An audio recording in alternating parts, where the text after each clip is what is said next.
welcome to meeting number 29 of the Special Committee on Canada-China Relations. Pursuant to order of reference of Wednesday, September 23, 2020, the committee is meeting on its study of Canada-China relations. Il s'agit d'une réunion hybride, conformément à la motion adoptée par la... This is a hybrid meeting in accordance with the motion adopted by the House on 25 January 2021. Subsection 2C of the House Order of Wednesday, June 2nd, 2021, which provides that la ministre de la Santé reçoit. The Minister of Health shall be ordered to appear before the special committee for at least 3 hours at a televised meeting to be held within 2 weeks of the adoption of this order, to discuss the documents and the matters referred to in them. You all know these documents are related to a transfer of viruses that occurred in March 2019, as well as the revocation of security clearances and the termination of employment of 2 scientists from the National Microbiology Laboratory. I would also like to remind everyone that while witnesses must answer all questions which the committee puts to them, members have been urged to display appropriate courtesy and fairness when questioning witnesses. I would now like to welcome the Honourable Patty Hajdu, Minister of Health, as well as Ian Stewart, President of the Public Health Agency of Canada, and Dr. Guillaume Poliquin, Acting Vice President, National Microbiology Laboratory. Thank you all for being here. I'll now turn to Minister Hajdu for the opening remarks.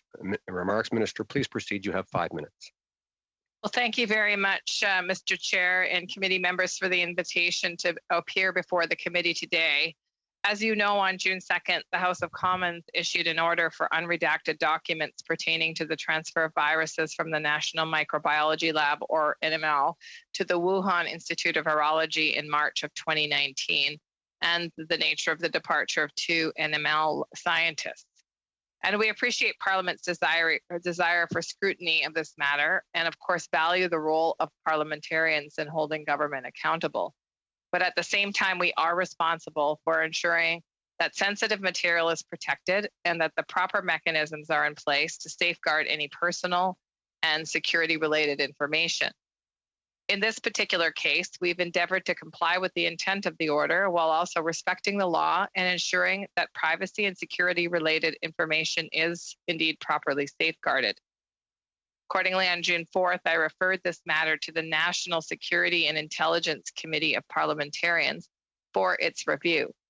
At that time, the Public Health Agency of Canada also provided that committee with the unredacted documents requested by Parliament.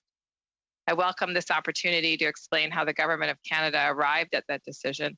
I underscore, however, that there are matters that are under consideration by the Speaker and the House on the same issues, and these matters will be addressed in those forums.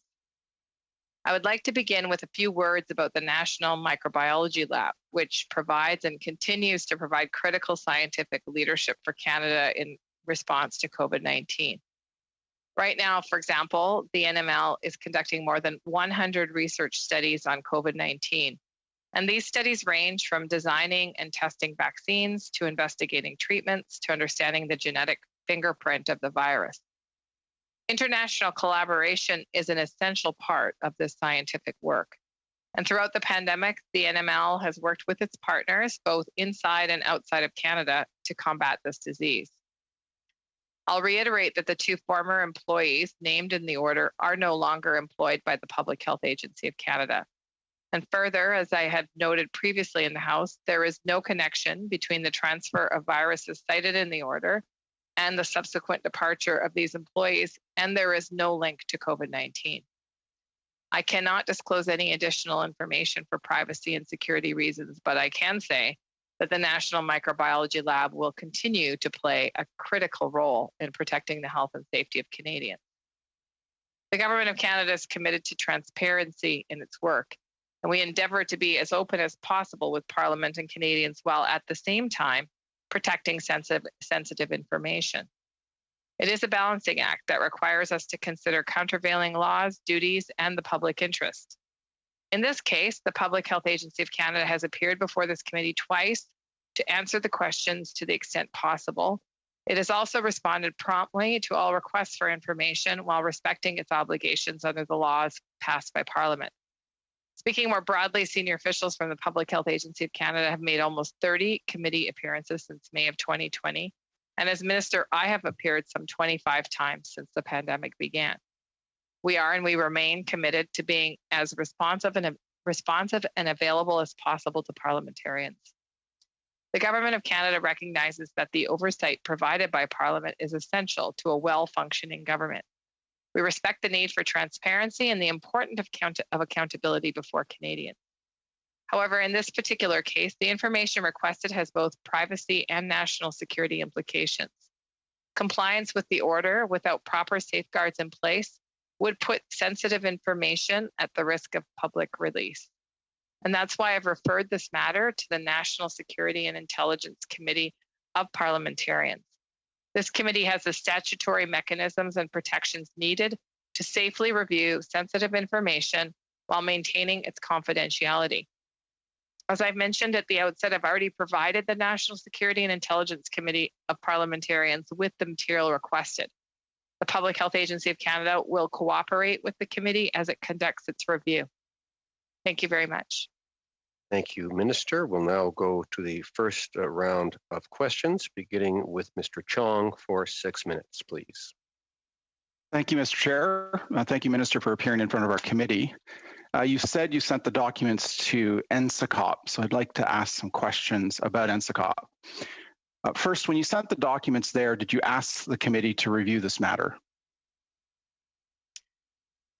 I provided the documents and referred the issue to NSICOP, as you refer to it, as it is the appropriate committee with the appropriate level. But did you provide any instructions to the committee? My letter is, it refers the documents to the committee and suggests that this committee would be more appropriate for review of the document. The next question, the 2021-22 departmental plan for NSICOP's secretariat indicates its core responsibility earlier this year from, quote, assist the National Security and Intelligence Committee of Parliamentarians in fulfilling its mandate, to parliamentary review of national security and intelligence activities, end quote.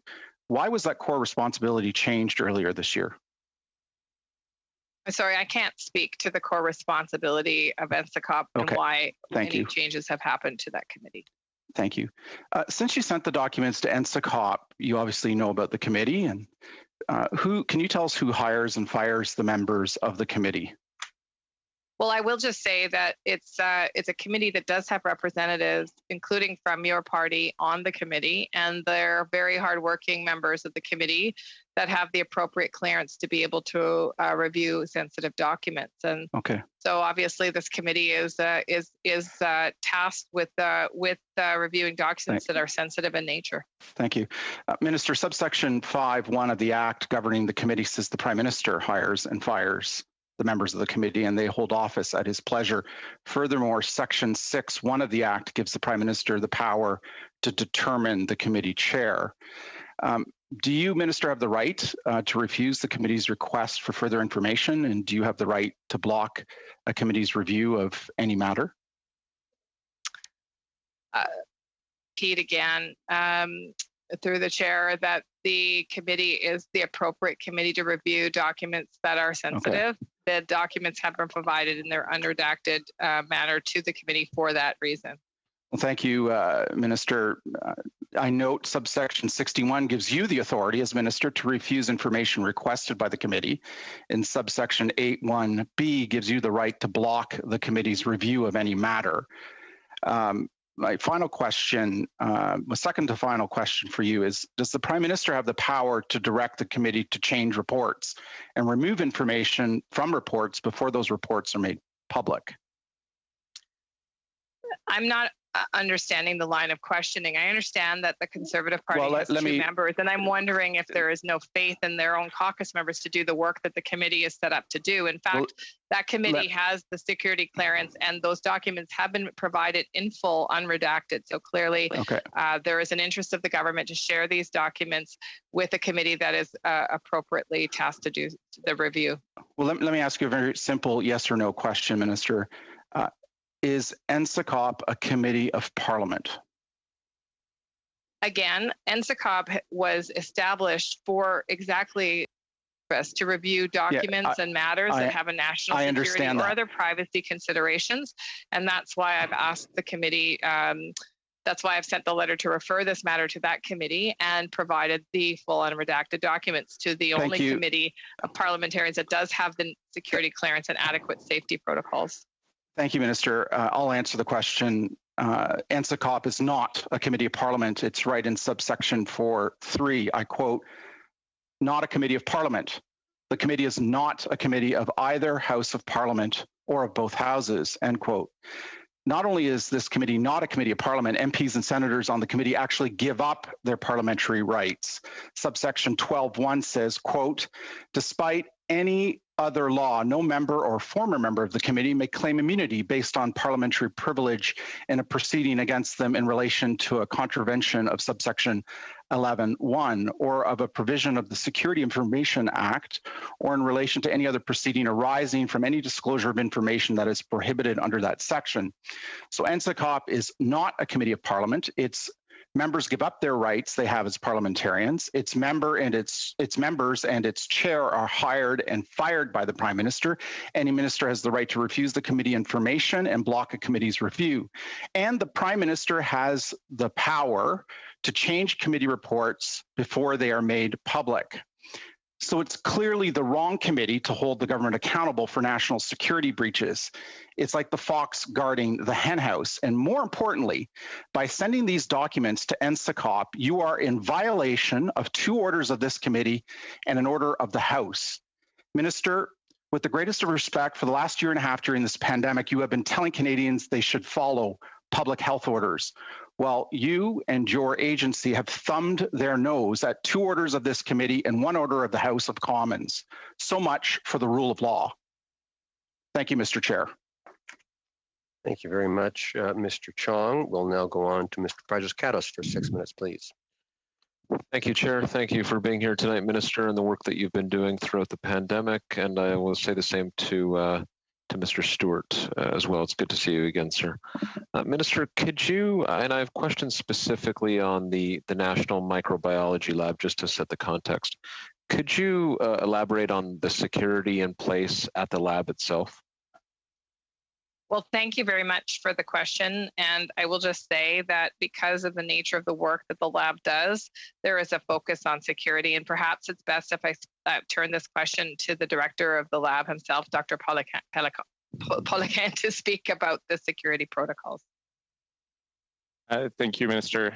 Thank you, Member and Mr. Chair. I would like to emphasize the fact that the National Microbiology Laboratory is entrusted with a number of key responsibilities when it comes to the oversight of the precious collections that we have here, and that the overview of security procedures is an ongoing consideration for us as we continue to review, as is best practice, security needs and requirements in the context of the evolving needs of the day, and that through our Science Excellence Initiative, we have a robust manner of reviewing all of these security suites as they are needed. Mr. Prajus-Katos, could you raise your microphone a little bit, please? Thank you. Hopefully that's better, Chair. Yes. Again, continuing with questions on the lab itself, so perhaps I'll go back to Dr. Poliquin if I could.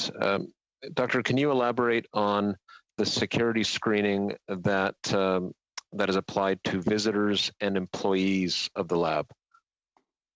Yes, all visitors and employees, so employees and visitors or visiting officials are all required to undergo a security screening process. The security requirements or the clearance that is required will be dependent on the nature of the work that is going to be undertaken, and will be assessed on an as-needed basis. But all individuals that will be having access to the lab will undergo security clearance. Okay, so this is not a a straightforward, simple process. I mean, it does require checks. It does require that sort of background work that's necessary to be done. You would say that that's a fair statement. It is core to our business. We take security very seriously and ensure that that appropriate screening is followed, and that as directives on security evolve, our policies are aligned to and updated to ensure that we are in compliance with both directives, but also a number of specific legislations as they pertain to security of biological materials, including the Human Pathogens Toxins Act. What's the process for taking on new researchers at the lab when there's a need for new researchers to be employed? What is the search like? How does that carry out? What can you share with us on that point?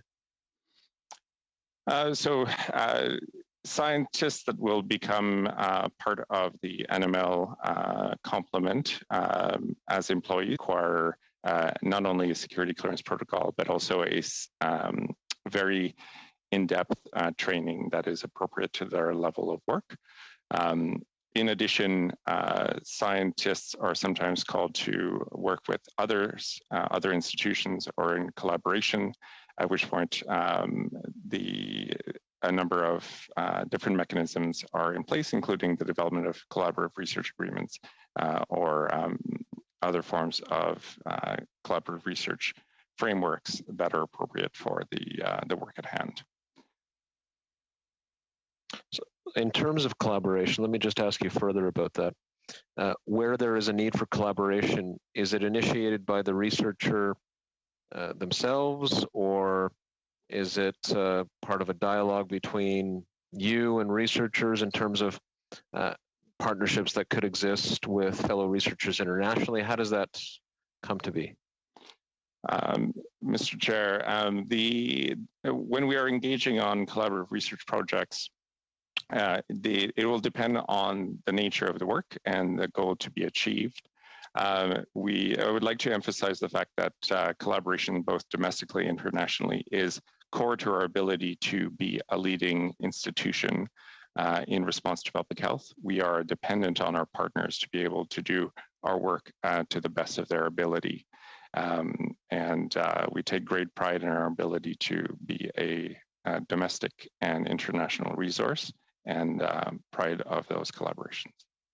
Well, thank you very much. I only have a few seconds left, but I just want to thank you for the work that's done. We're very fortunate as a country to have the lab in place in Winnipeg, and it was great to hear that COVID-19 work specifically is being carried out there. So I'll stop there. Thank you. Thank you, Mr. Frederiskatos. Et maintenant, on procède avec Monsieur Brunel Duceppe. Now we'll go on to Mr. Duceppe. You have 6 minutes. Welcome to the committee. Thank you very much, Chair. Thank you to my colleagues and to the Minister for being with us today. Minister, in the question period program, you mentioned that China must be held responsible for any information it might have hidden from the world with regard to COVID-19 and the pandemic. And I think that we all agree with that statement, all of us here at the committee, for example. And do you think that the public health agents of Canada, as well as Canada and your government, would also be responsible if you're hiding information by sending information to the Intelligence Committee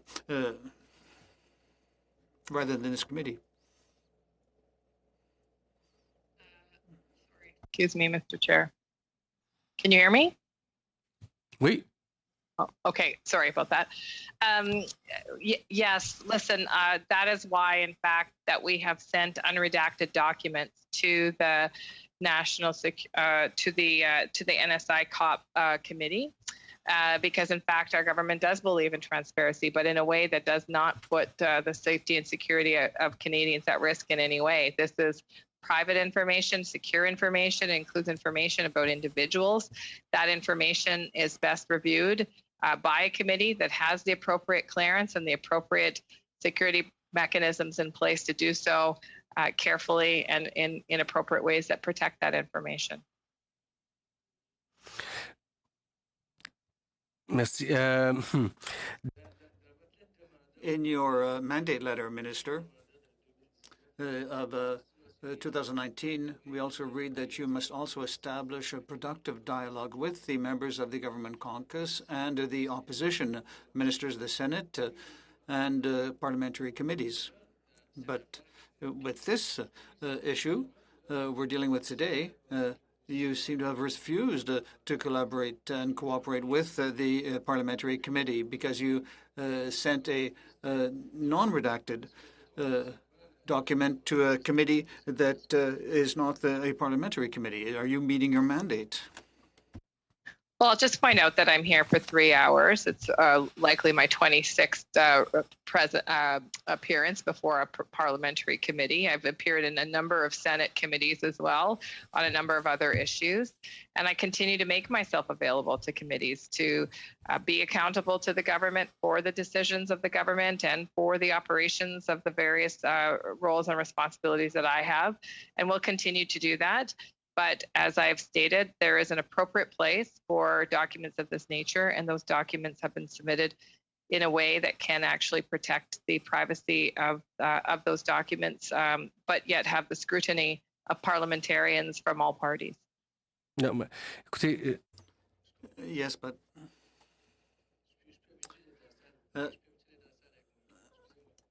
sorry.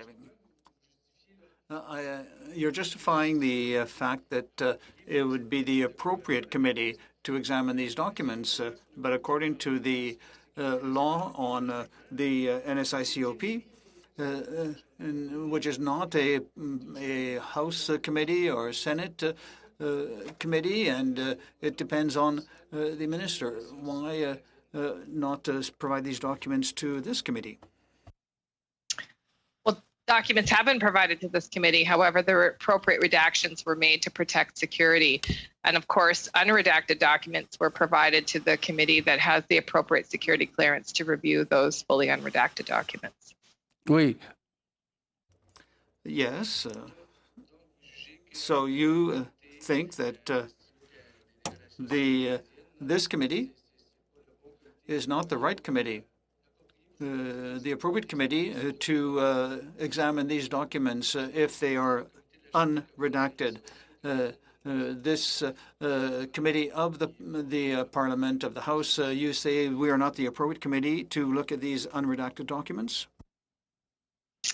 As I said, documents were provided to this committee that redacted personal or security information, but the fully unredacted documents have been provided to a committee where parliamentarians have the appropriate clearance and training and protocols in order to protect that information.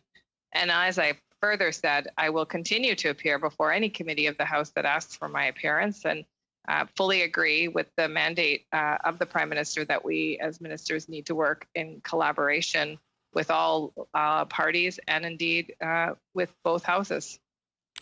Est-ce que Do you think that the members of this committee are not qualified to look at these confidential documents? Do you doubt, have any doubts about the members of this committee?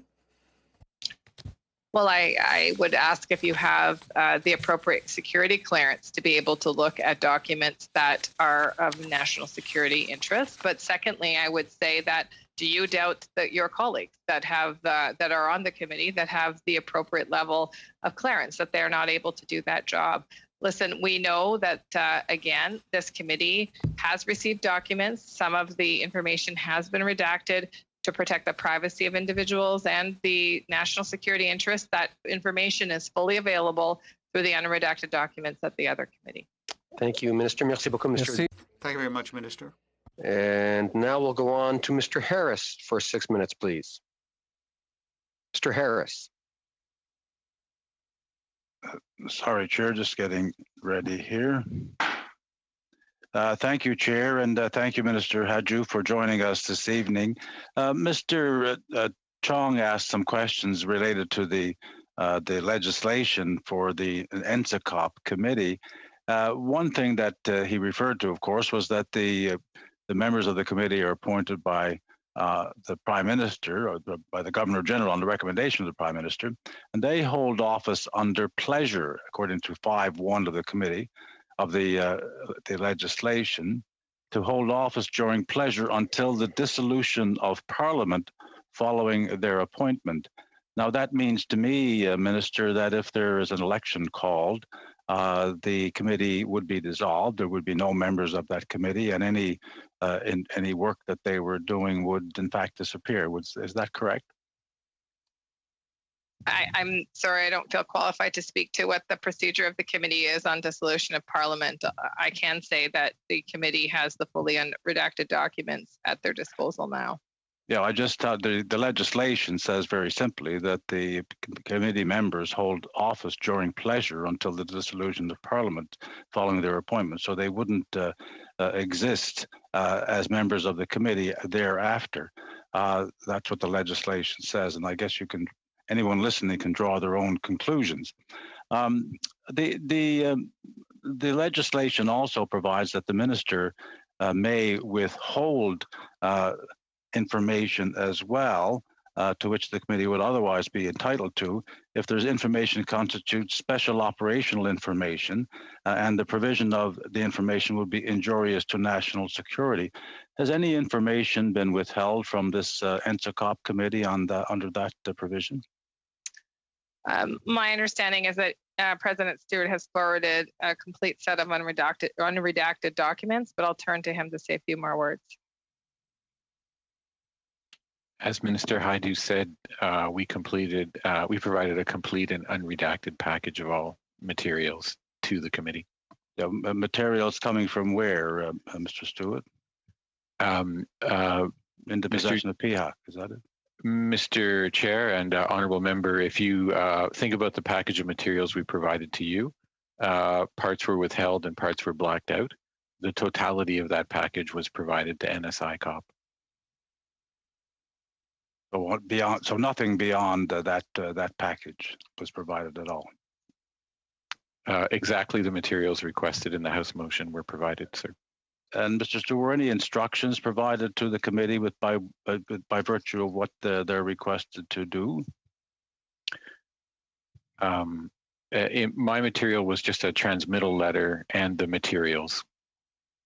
So they have these committees. So all we have is a committee that has been sent a set of documents with no instructions. They're just there. They're sitting in their inbox, and it's up to them what to do with them.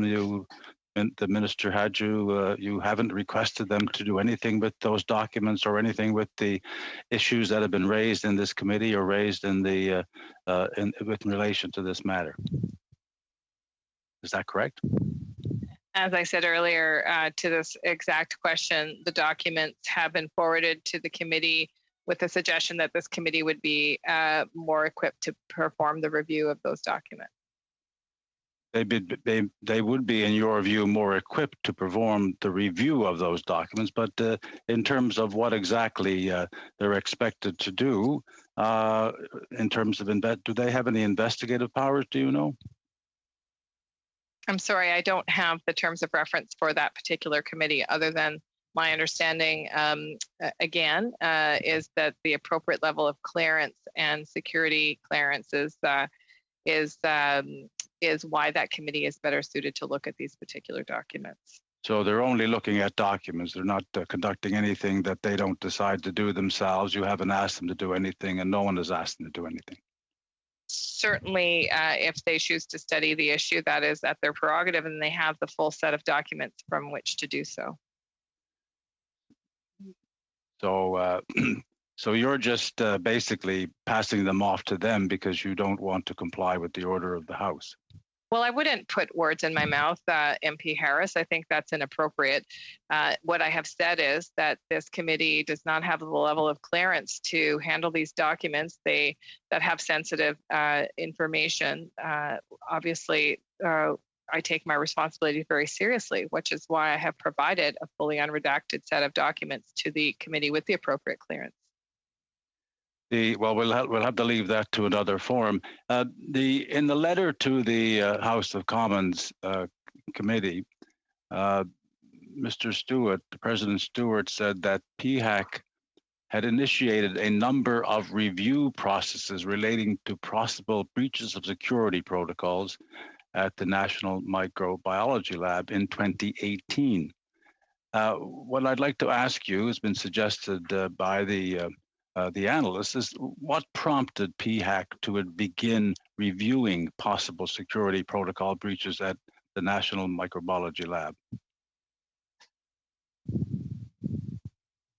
I'm sorry, who is this question directed to? Well, it's directed to you, Minister, but if you are unable to answer, perhaps Mr. Stewart can answer it. Well, I was not the minister in 2018, but I certainly will turn to Mr. Stewart, although I believe we're at time now. Well, we are at time. Mr. Stewart, can you answer in 2 words? 2 or 3 words? The factors that motivated that are part of the materials that are redacted. Thank you, Mr. Harris. We'll now go on to the second round and to Mr. Williamson for 5 minutes, please. Thank you, Mr. Chair. Minister, officials, it's nice to see you here tonight, this evening. Minister, your government had a national security breach at Winnipeg's microbiology lab. What can you tell us about this?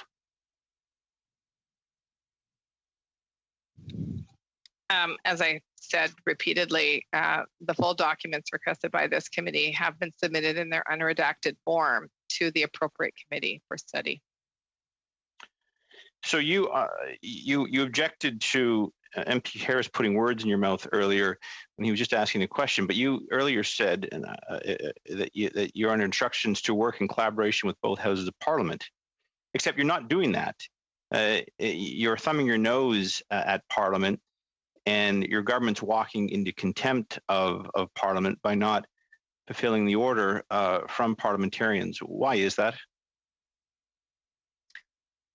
Well, MP Williamson, I would disagree with your assessment. In fact, we've provided redacted documents to this committee and fully unredacted documents to another committee, the National Security and Intelligence Committee of Parliamentarians, for their full review. As I've said repeatedly in the House and elsewhere, including in front of all of you, I take national security seriously, as well as the privacy concerns that have led to this approach. And as you know, those parliamentarians have the appropriate clearance to look at documents like this. And furthermore, I have repeatedly appeared in front of many committees of both houses throughout the pandemic and before, and will continue to do so. Yeah, but except the government's not been forthcoming until June the 3rd. This committee had been told repeatedly that the reason why the documents weren't forthcoming was because it was a privacy and administrative matter. And it was only suddenly earlier this month that it became a national security matter. So given that you've not been forthcoming, why should parliamentarians and Canadians be satisfied when you've not fulfilled the obligation to send documents to parliaments for oversight, and the government is accountable to parliaments and ultimately through Canadians through that parliament? Instead, you've gone to a committee where members, as MP Chong pointed out, don't have the ability to hold the government accountable, as do other committees do. No matter how hard they work, no matter their standing as parliamentarians, they simply do not have that ability to hold the government accountable. And it seems to me, and I think to a lot of other Canadians, that this route has been chosen because you want to hide what's in those documents. You don't want to be forthcoming about the government's errors, the national security breach, and possibly how you put our nation's security at risk. Well, on the contrary, with due respect, I would suggest that your insistence on, having documents presented in a way that would not protect national security is exactly that, putting Canada's national security at risk and putting privacy concerns to the side. And I'll say that I have confidence in the parliamentarians on that committee, all parliamentarians from all parties, to do that hard work and analyze those documents and come to their conclusions, and that is the appropriate place for a matter of this sensitivity. So I know you weren't there, nor was I, in the 40th Parliament. Opposition members in Parliament ordered the Harper government to produce documents with respect to Afghan detainees. Were opposition members wrong to do that back then? And I'll point out those documents were subsequently released by the government then. Was it wrong for parliamentarians to push for those documents? Was it wrong for the government to release those documents?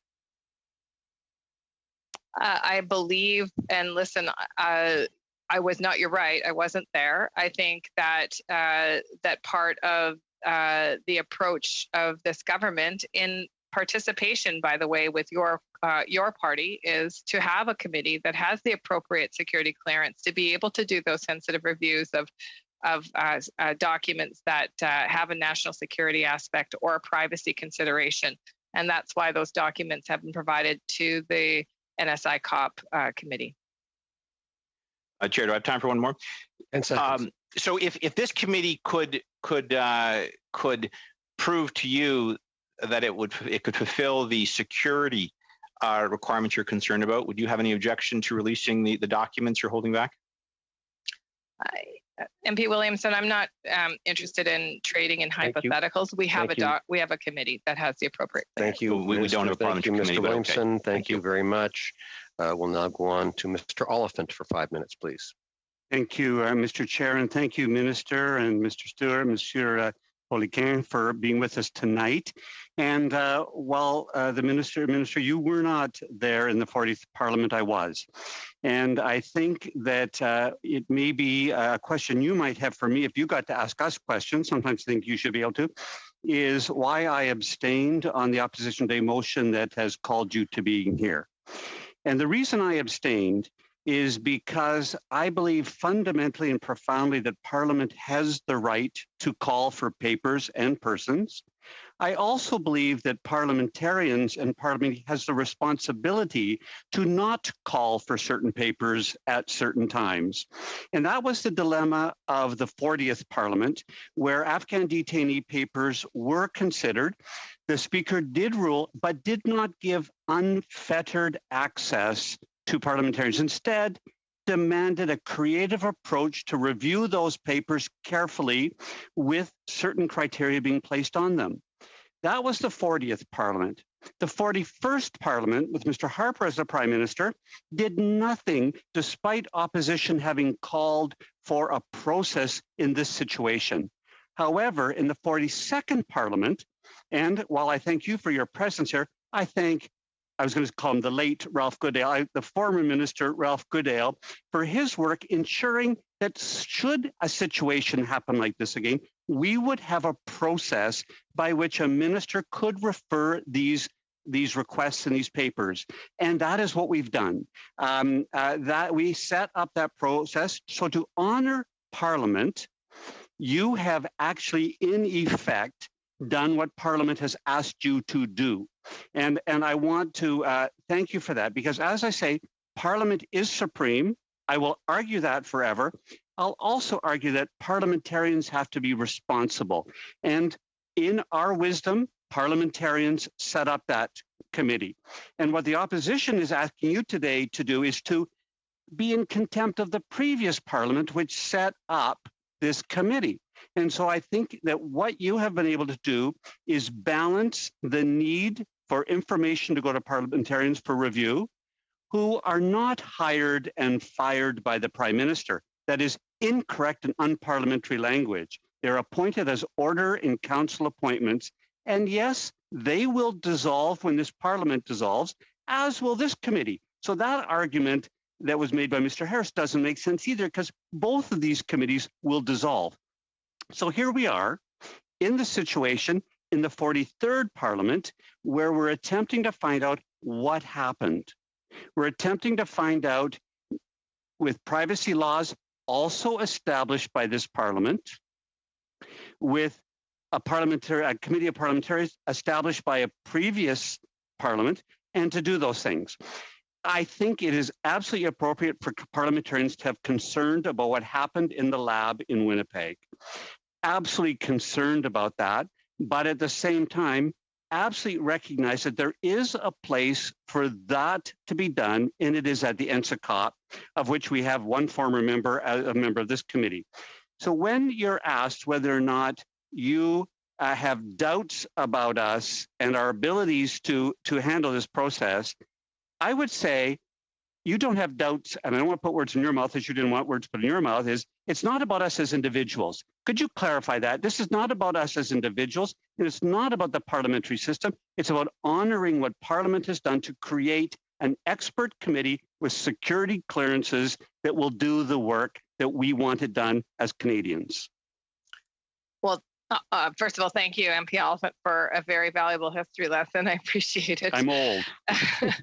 But I also will just say, absolutely, my comments are in no way to reflect the capacity of this committee to review those documents, but rather the clearance. And it is around the appropriate security clearance, of which the intent, I understand, and further elucidated by your comments, is the entire reason for a committee like the NSI COP, so that documents of this nature can be reviewed in a way that protects privacy and security concerns through obligations of the members, by the way, through that security clearance to treat that information in a specific way.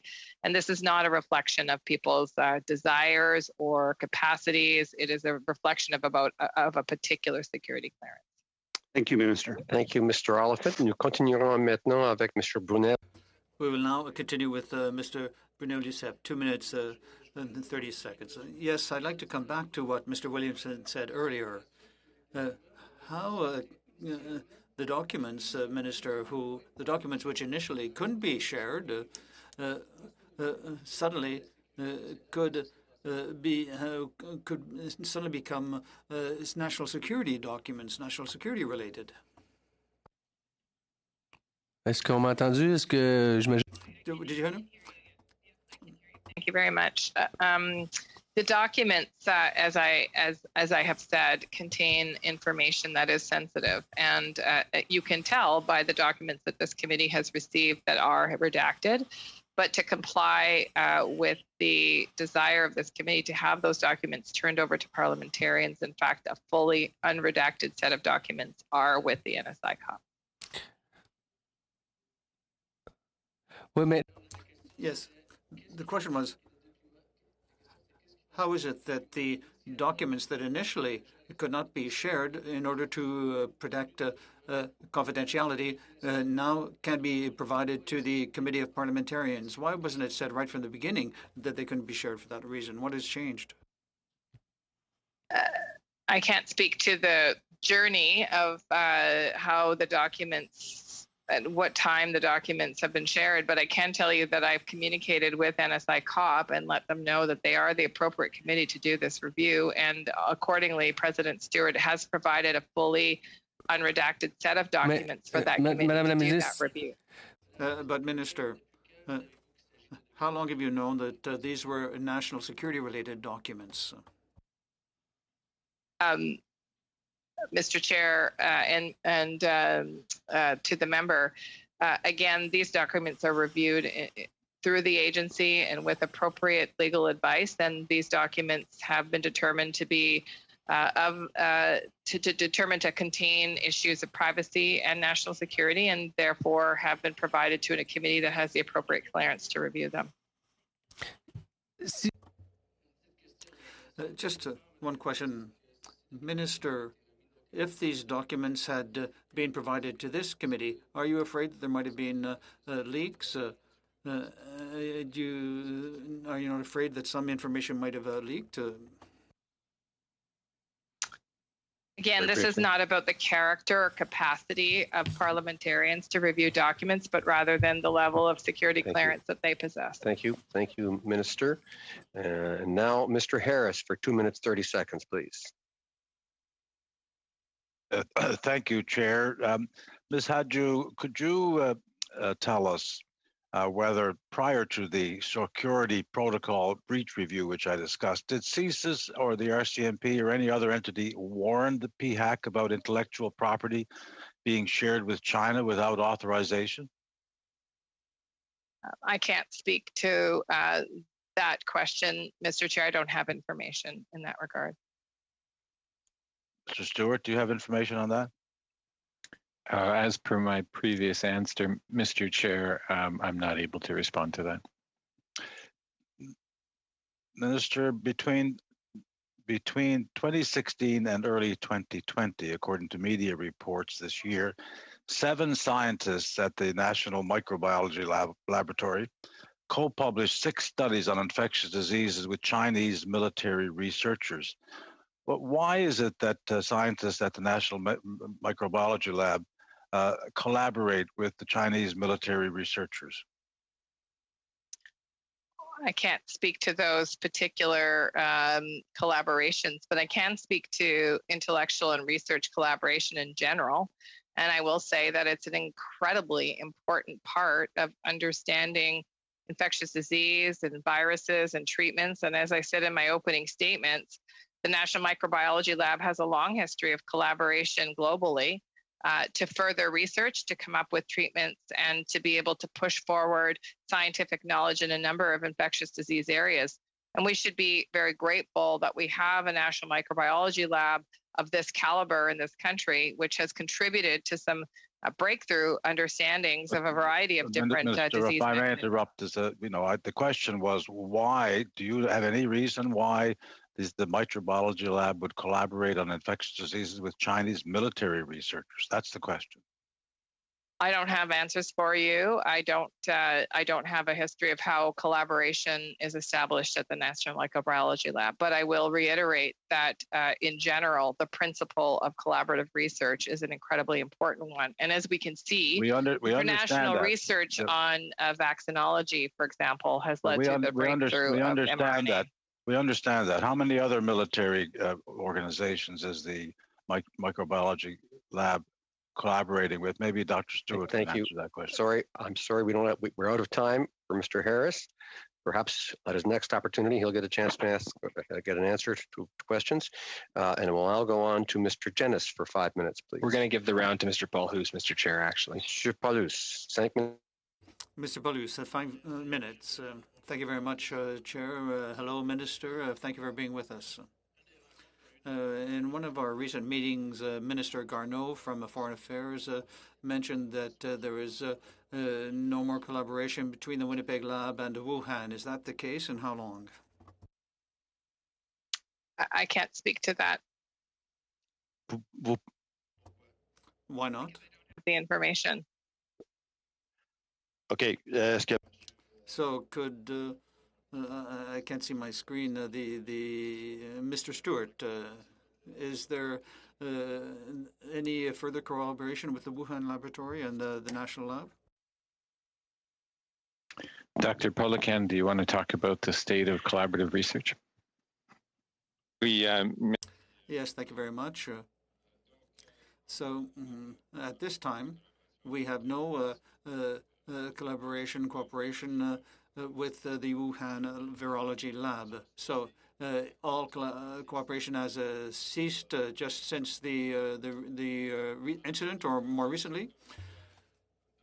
The cooperation in academic circles and research cooperation are often the responsibility of particular researchers, and when they are related or associated with a certain incident. But how long? How long that is it that there's been no cooperation with Wuhan? To be clear, there are two processes. One is the active cooperation for research projects. We have no research currently with the Wuhan Institute since several months. And there's also analysis of data, research already done, and that kind of analysis continues, and there's a process that remains to be finished. Madam Minister, you said that Dr. Yu had invited students from China to the National Laboratory, and for example, Mr. Yan from the People's National Liberation Army. How can you explain that this person got security clearance to work in the Winnipeg laboratory?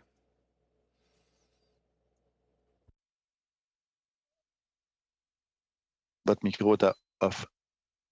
Your microphone isn't on. You're muted. Oh, My apologies.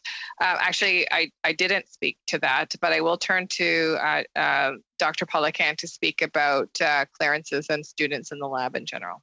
Mais j'aimerais savoir, Yes, but I'd like to know. But with this, you've been working on this file, and it's been quite a while. You should be aware of what's happening. I imagine that you get briefings on what's happening. Do you know what's happening? How did this person get security clearance? I'm sure Mr. Poliquin knows, but shouldn't you know? Well, actually, you're implying that I would be directly interfering with the operational aspects of the lab, which would be an overreach on my part. So I will speak to Dr. Poliquin about the processes of the lab. Chair, I'm sorry, Chair. I just wanted to ask the Minister of Health if she's aware that this individual, Mr. Yuan, had security clearance. Does she know? And how did it happen that he got security clearance? If he does or she doesn't know, so we can ask Mr. Poliquin. Thank you very much, Chair. Again, I will turn to Dr. Poliquin to speak about the lab processes in general. In terms of individuals, though, under question, those are part of the documents turned over to the National Security Committee of Parliamentarians. Dr. Poliquin, in general? Yes, thank you very much. With regard to individuals, we can't discuss individual cases, but with regard to our processes, for security clearance, any individual who wants to work at the lab must go through a security review before coming to work. Can you confirm that no one from the communist regime or related to the communist regime currently works in Winnipeg, in the lab?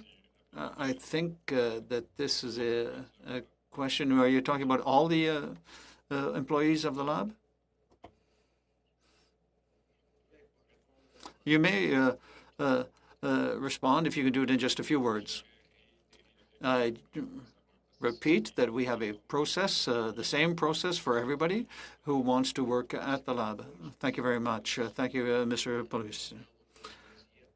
For 5 minutes, please. Ms. Yip. This is Public Services Week, and I want to thank the public servants, which include the senior officials from PHAC who have made almost 30 committee appearances. I also want to thank the minister for her hard work and ensuring that Canadians have been kept safe during this pandemic. Thank you. Minister, we keep hearing two different stories from the opposition. On the one hand, they are deeply concerned about national security threats. On the other hand, they are asking for unredacted documents to be publicly shared when it has been made clear that there are clear national security concerns about doing so. Are you concerned with the opposition's attitude towards national security concerns in this situation? Well, thank you very much, MP Yip, and thank you for all your hard work during the pandemic. And it's been an honor to work with you as you work so hard to serve your constituents. I will say this: it is again important that we respect the documents in a way that does protect the privacy and confidentiality of the information contained within them, and that we have a committee of parliamentarians that is appropriate to review securities documents of this nature, and that it is concerning to see opposition members play a game with national security. In fact, Canadians expect us to do a very good job of protecting national security, and that's exactly what this committee is designed to do, to be able to review documents that are sensitive in nature in a way that protects the information and protects Canadians' health and safety. In your opening statement, you said that you underscored, however, that there are matters that are under consideration by the Speaker and the House on the same issues. And what do you mean by the same issues? Well, obviously, this committee has asked for those documents, and I know that there are that the speaker is considering those requests. And I, again, have attempted to fully comply with the request of this committee to provide information in a way that is appropriate, including by offering my officials to appear a number of times to answer questions. We will continue to do that. MPIP will continue to make ourselves available to this committee, any committee of the House, in fact, any committee of the Senate. And we will also, as I said, use appropriate mechanisms to deliver documents in fully unredacted ways so that committees can pursue studies in ways that respect privacy and security considerations. Thank you for making yourself so readily available. My next question is to Dr. Poliquin. Right now, the NML is conducting more than 100 research studies on COVID-19. Can you elaborate on some of these studies that you think will be helpful in combating the COVID-19? Thank you, Mr. Chair, and thank you, Member.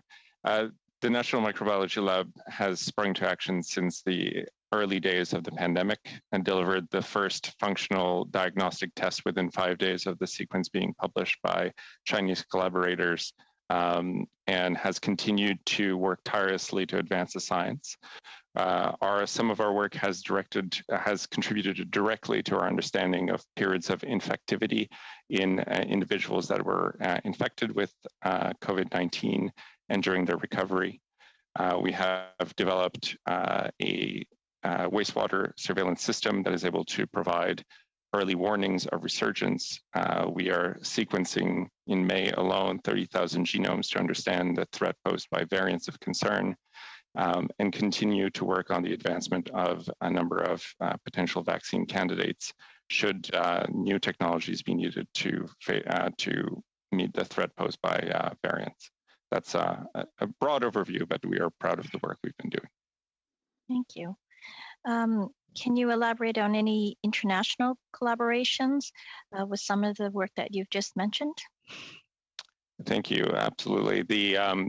For example, our understanding of variants of concern in particular is contingent on us being open and honest collaborators through the global networks, so that as different countries learn to know more about variants, isolate them, they are shared freely, and so that we can advance our understanding. Thank you. Thank you, Ms. Yip. We'll now go on to the subsequent round, beginning with Mr. Jennis for 5 minutes, please. Thank you, Mr. Chair. I was quite struck by the line of questioning at the beginning from Ms. Yip, since she and other Liberal members actually voted twice to demand these documents. These were unanimous motions of the committee to provide unredacted documents that Ms. Yip and her colleagues voted for. So it's interesting to see that she's now determined that it would be irresponsible to request those documents. Minister, I have some specific questions for you. First of all, could you confirm that the Public Health Agency reports to you and that the decision about which documents are released and how to release them is ultimately your decision? Well, the Public Health Agency of Canada, I suppose, does report to me, although they do have a president and chief public health officer, which I am very proud to say give me unfettered advice on a regular basis. Yeah. And I will say that, President Stewart released those redacted documents to the Minister, I really do have limited time. Can you just clarify? To the committee. Was it your direction, though? And President Stewart and I discussed releasing those documents, and I agreed that that was an appropriate decision. Okay, thank you, Minister. That's clear. In documents we did receive, the former head of the lab, Matthew Gilmore, raised significant concerns about the proposed transfer, saying that more information was needed about what the intended use was and also whether there was a materials transfer agreement. He said that there needed to be one, and there wasn't, as far as we know. Should there have been a materials transfer agreement in place before the materials were transferred? I can't speak to that question. Perhaps Dr. Poliquin can. Minister, I'm interested in your view. Is it your view that there should be materials transfer agreements in place when these things are transferred? Again, Dr. Pelican is responsible for the operation of the lab in accordance with the rules and the responsibilities of the people that work in that lab. And is but Minister, it's a question of law and policy of the Government of Canada whether materials transfer agreements are required when we're sending material like this overseas. But if you want to get back to the committee in writing about that, I would certainly appreciate it. Mr. Gilmore had raised these concerns. And he had asked about how the materials were intended to be used. Is there a policy at the Government of Canada level which requires verification about intended use of materials that are sent? Or is it the policy of the government that we simply trust the requesting lab about their stated intended uses? Again, I think Dr. Pelican is best placed to talk about the relationships with participating research labs. Minister, I'm not interested in the particular relationships. I'm interested in the policies of the Government of Canada with respect to what is required in these cases. In general, when there is a proposed transfer to another lab, is it the position of the government that there should be verification of the intended use, or is it the position that you trust what the recipient says? Again, these are relationships that have stringent rules around how samples are used. I will turn to Dr. Pelican. He can speak to the processes in place to ensure the safe use of samples. Dr. Pelican? Minister, I'm interested in your response on this, but Dr. Pelican can follow up in writing at a later point, and I would welcome that. Although it's 3 hours, it is, in my view, still limited time given the issues we're dealing with. So I want to ask you, Mr. Gilmore, subsequent to raising those concerns, left the lab and the country rather suddenly in the middle of the pandemic. Do you know why Mr. Gilmore left his job? And did you have any conversations with Mr. Gilmore? Did you have a courtesy call? Did you have any discussions with him around the time of his departure? I didn't speak to Mr. Gilmore. Perhaps Dr. Pelican can speak to the renewal of the lab lead, but I will also say this. Obviously, he is entitled to a certain degree of privacy for why he's chosen to leave. Again, people's HR, people's personal employment choices are really, this is private information. And so I suppose that's a question that you could have posed to him, and he would have been more appropriate to answer it. Minister, I understand that. I wanted to know if you had spoken to him or if you were aware.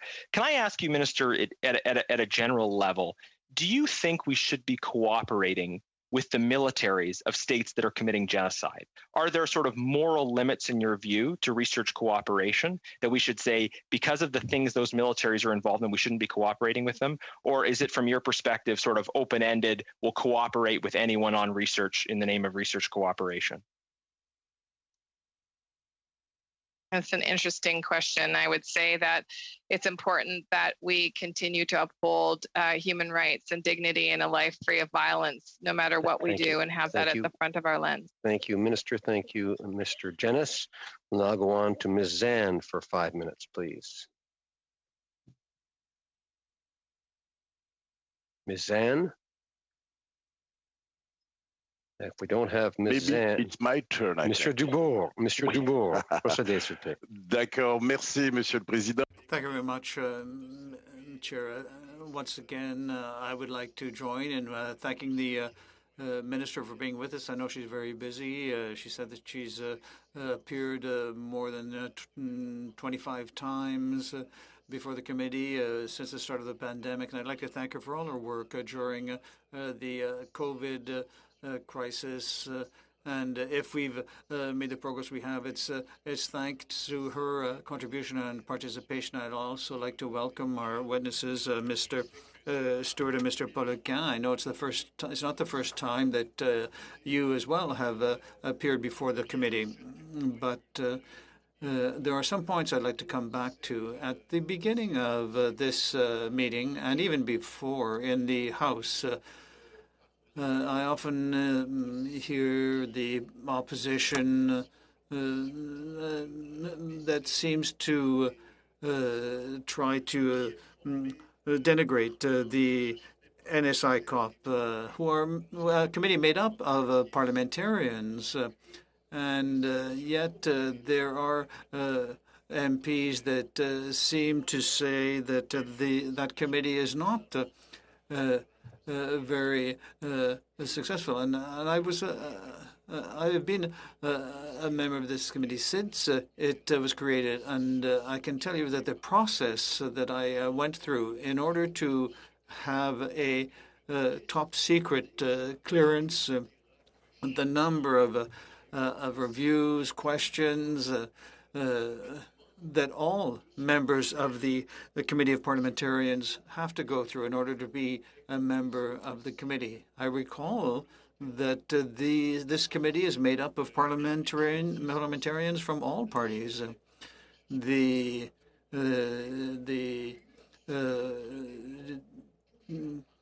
party representatives had to submit names, and then all candidates had to be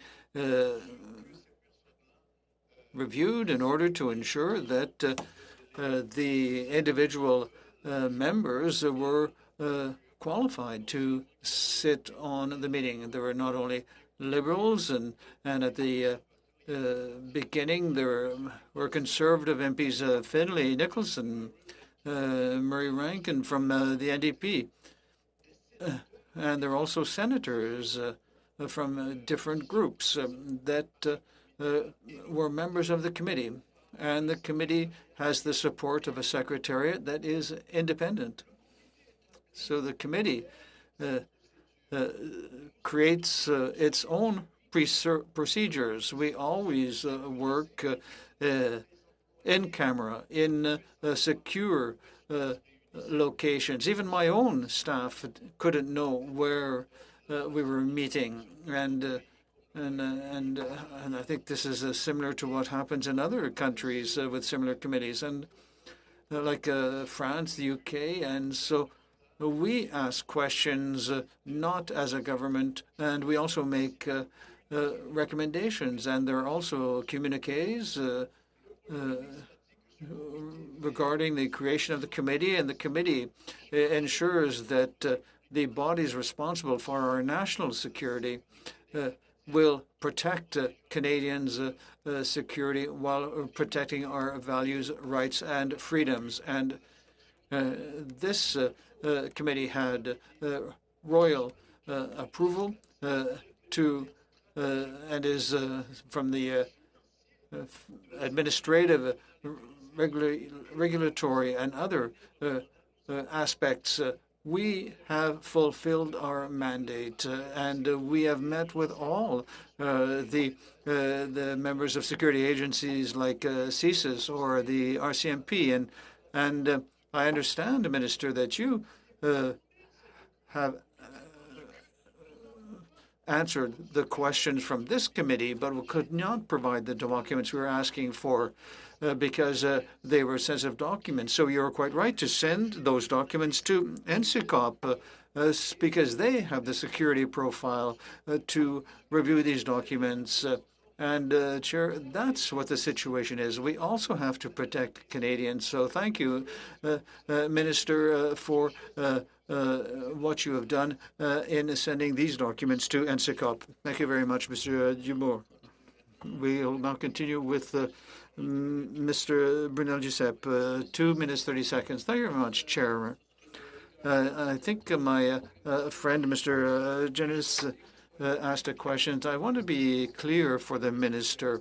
According to the minister, is there any link between the departure of Mr. Gilmore and the actions of Madame Cheng and Queen? And asking questions about an individual reasons for departure is likely inappropriate for this particular committee. This is a personal decision that the director of the lab made, and I'm not going to speak about his decisions for departure from the lab. Madame probably... Thank you, Minister. But and you had the opportunity to do so. But, Madam Minister, we know that Mr. Gilmore expressed his concerns about the situation and the sending of samples to the Wuhan lab. And is that not a concern that you might have? And what was the response from PHAC when Mr. Gilmore raised his concerns about the sending of these samples? SPC. Dr. Poliquin, would you like to speak about this? Yes, thank you very much, Minister. It's important to note that Dr. Gilmore had raised questions about the transfer. That is part of our normal process for a transfer. This is a significant responsibility as the head of the library. And what was the response from PHAC? There was a great deal of work done to prepare and obtain the proper documents to allow the transfer. And so following that, there's no relationship with the departure of Mr. Gilmore? I really can't say what his reasons were. So nobody is aware at PHAC or at the laboratory at the Ministry of Health.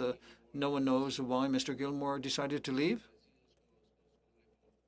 That's what you're saying. Nobody knows why he decided to leave. Thank you very much, Mr. Brunel-Duceppe.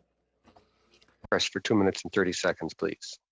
Thank you, Chair. I'd just like to follow up on the question regarding the collaboration with the Wuhan Institute of Virology. Dr. Poliquin, you suggested that there's no existing collaboration with the Wuhan laboratory, and the Globe and Mail reports that PHAC informed them in May that the collaboration had ceased with new projects since 2019, no new projects. Is it a matter of policy, Minister, that the Government of Canada and PHAC will not collaborate with the Wuhan Institute of Virology? Is that a matter of policy? Madam Minister, you're muted. Again, the lab pursues research endeavors based on the research interests and categories of its determination. So it's best for Dr. Poliquin to speak about their research collaboration processes. Thank you, Minister. Thank you, Mr. Chair. So to be clear, as we are asked to potentially collaborate on research endeavors from participants from across the globe, we approach potential collaboration requests or vice versa when we potentially initiate them from the lab with a number of important questions to ensure that the potential of the collaboration outweighs any potential risk of said collaboration, and if there are any risks identified, that they are mitigated appropriately. So is it a matter of policy not to collaborate with the Wuhan Institute of Virology? Is it now the policy of the MNL to do that? So any request for collaboration would be assessed on the basis of its merits and of the potential implications thereof.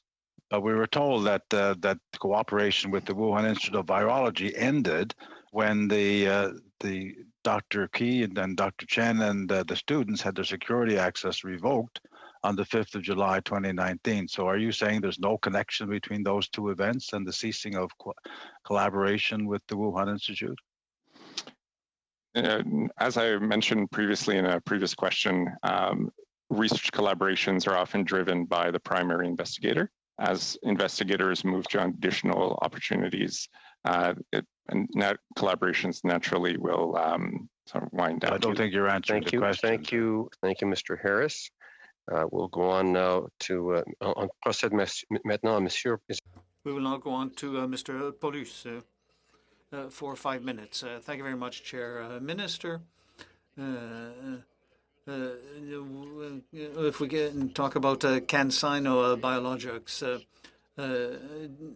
did the Chinese Army work on the CanSino project?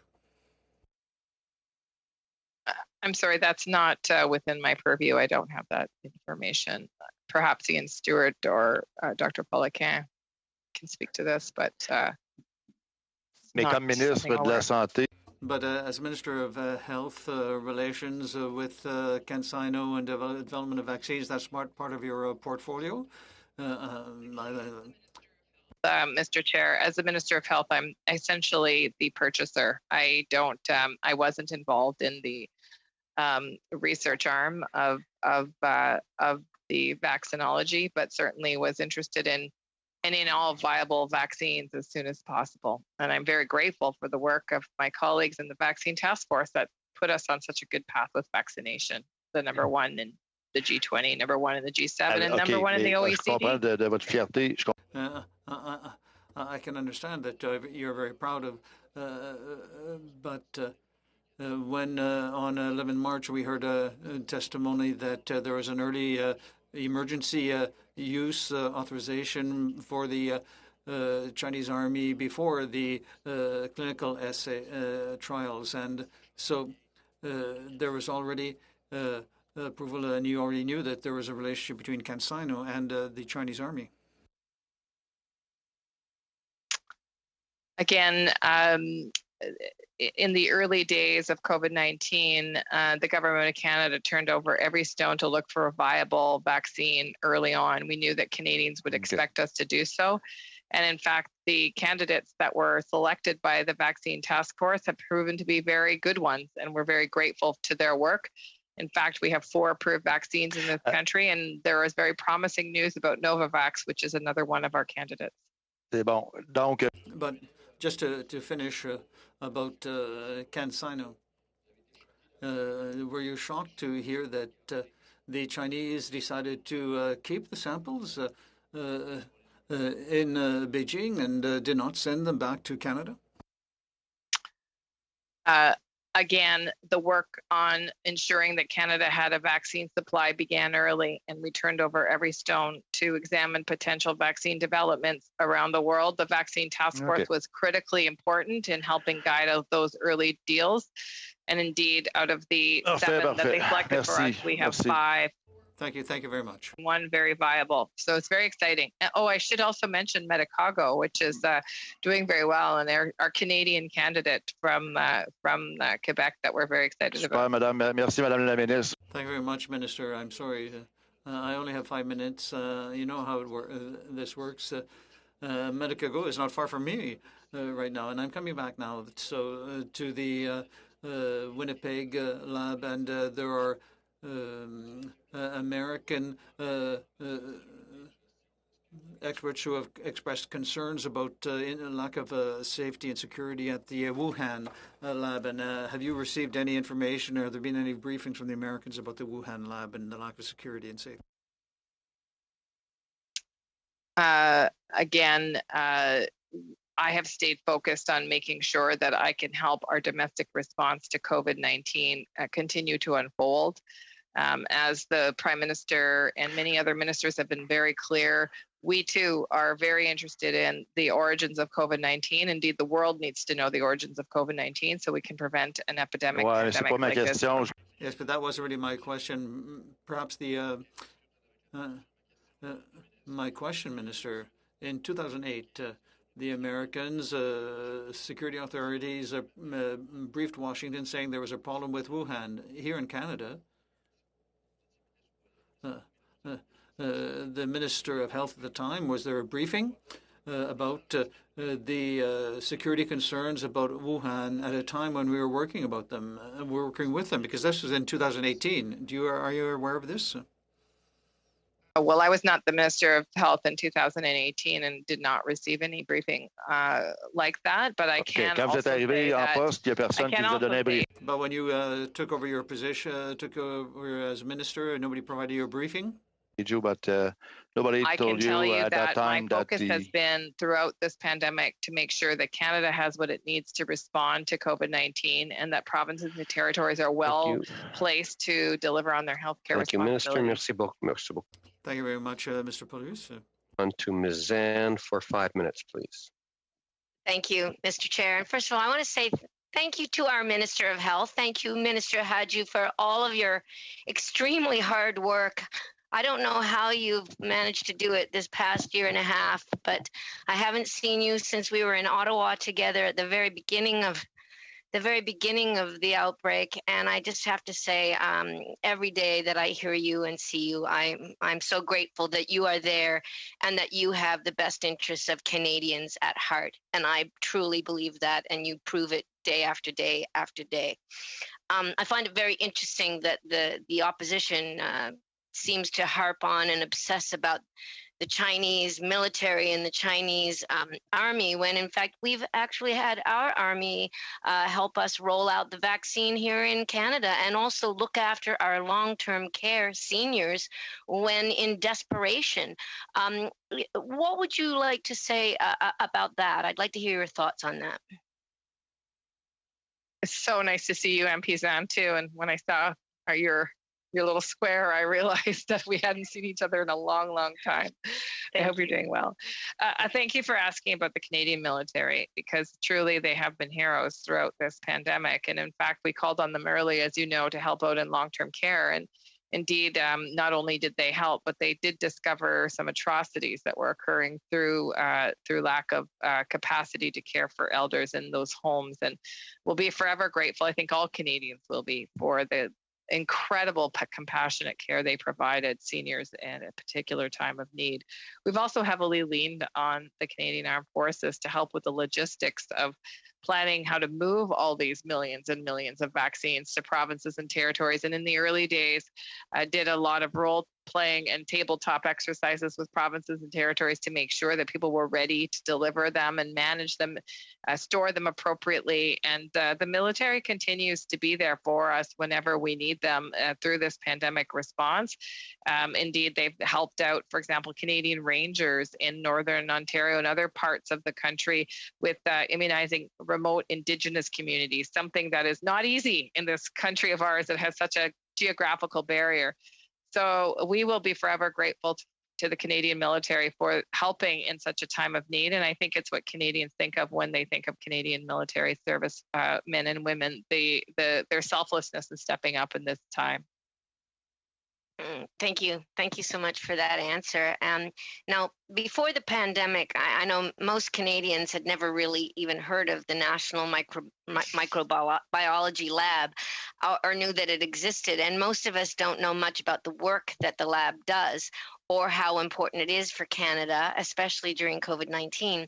So in what ways has the National Microbiology Lab contributed to Canada's COVID-19 response? And anybody can answer that, Minister or your staff.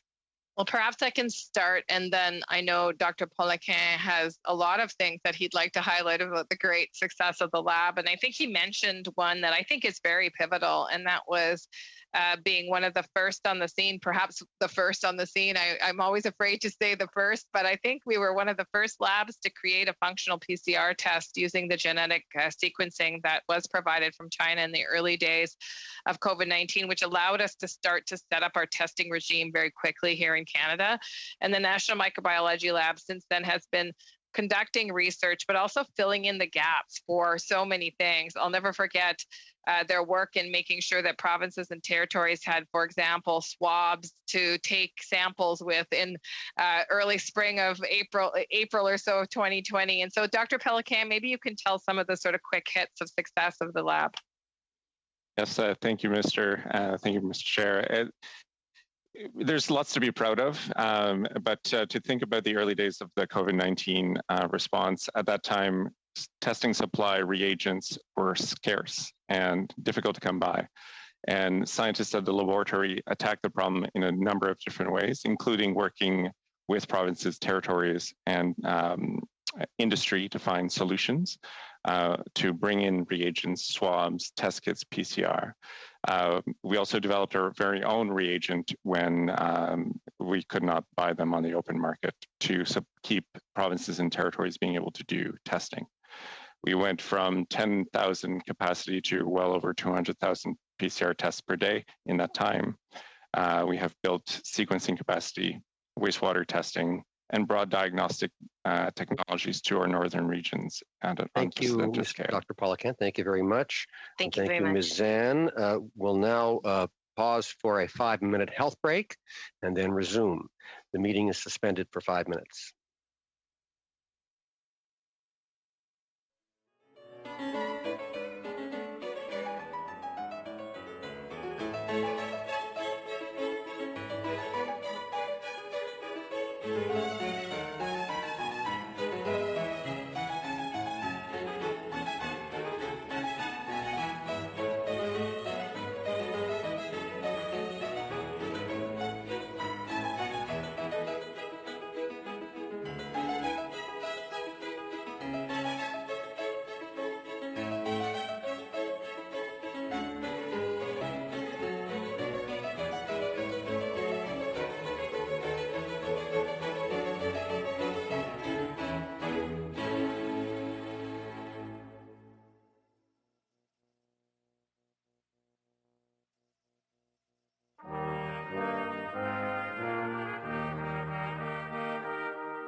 go to the first round of our second half. Mr. Genis, you have 6 minutes.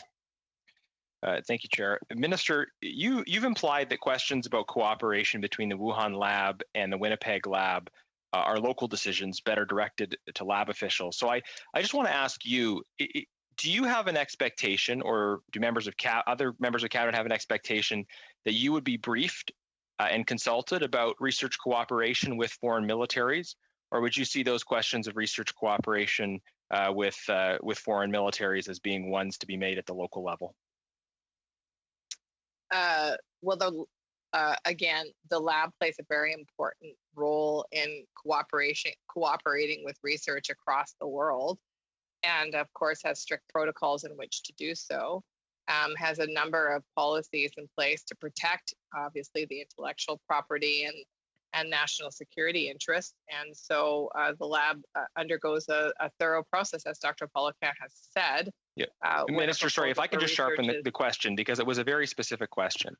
If research at a lab is being undertaken with a foreign military, would you expect that you and or some colleagues of yours in Cabinet would be consulted and have given an opportunity to weigh in on that? Or would you say it's carte blanche for those cooperations to be negotiated and determined at the local level?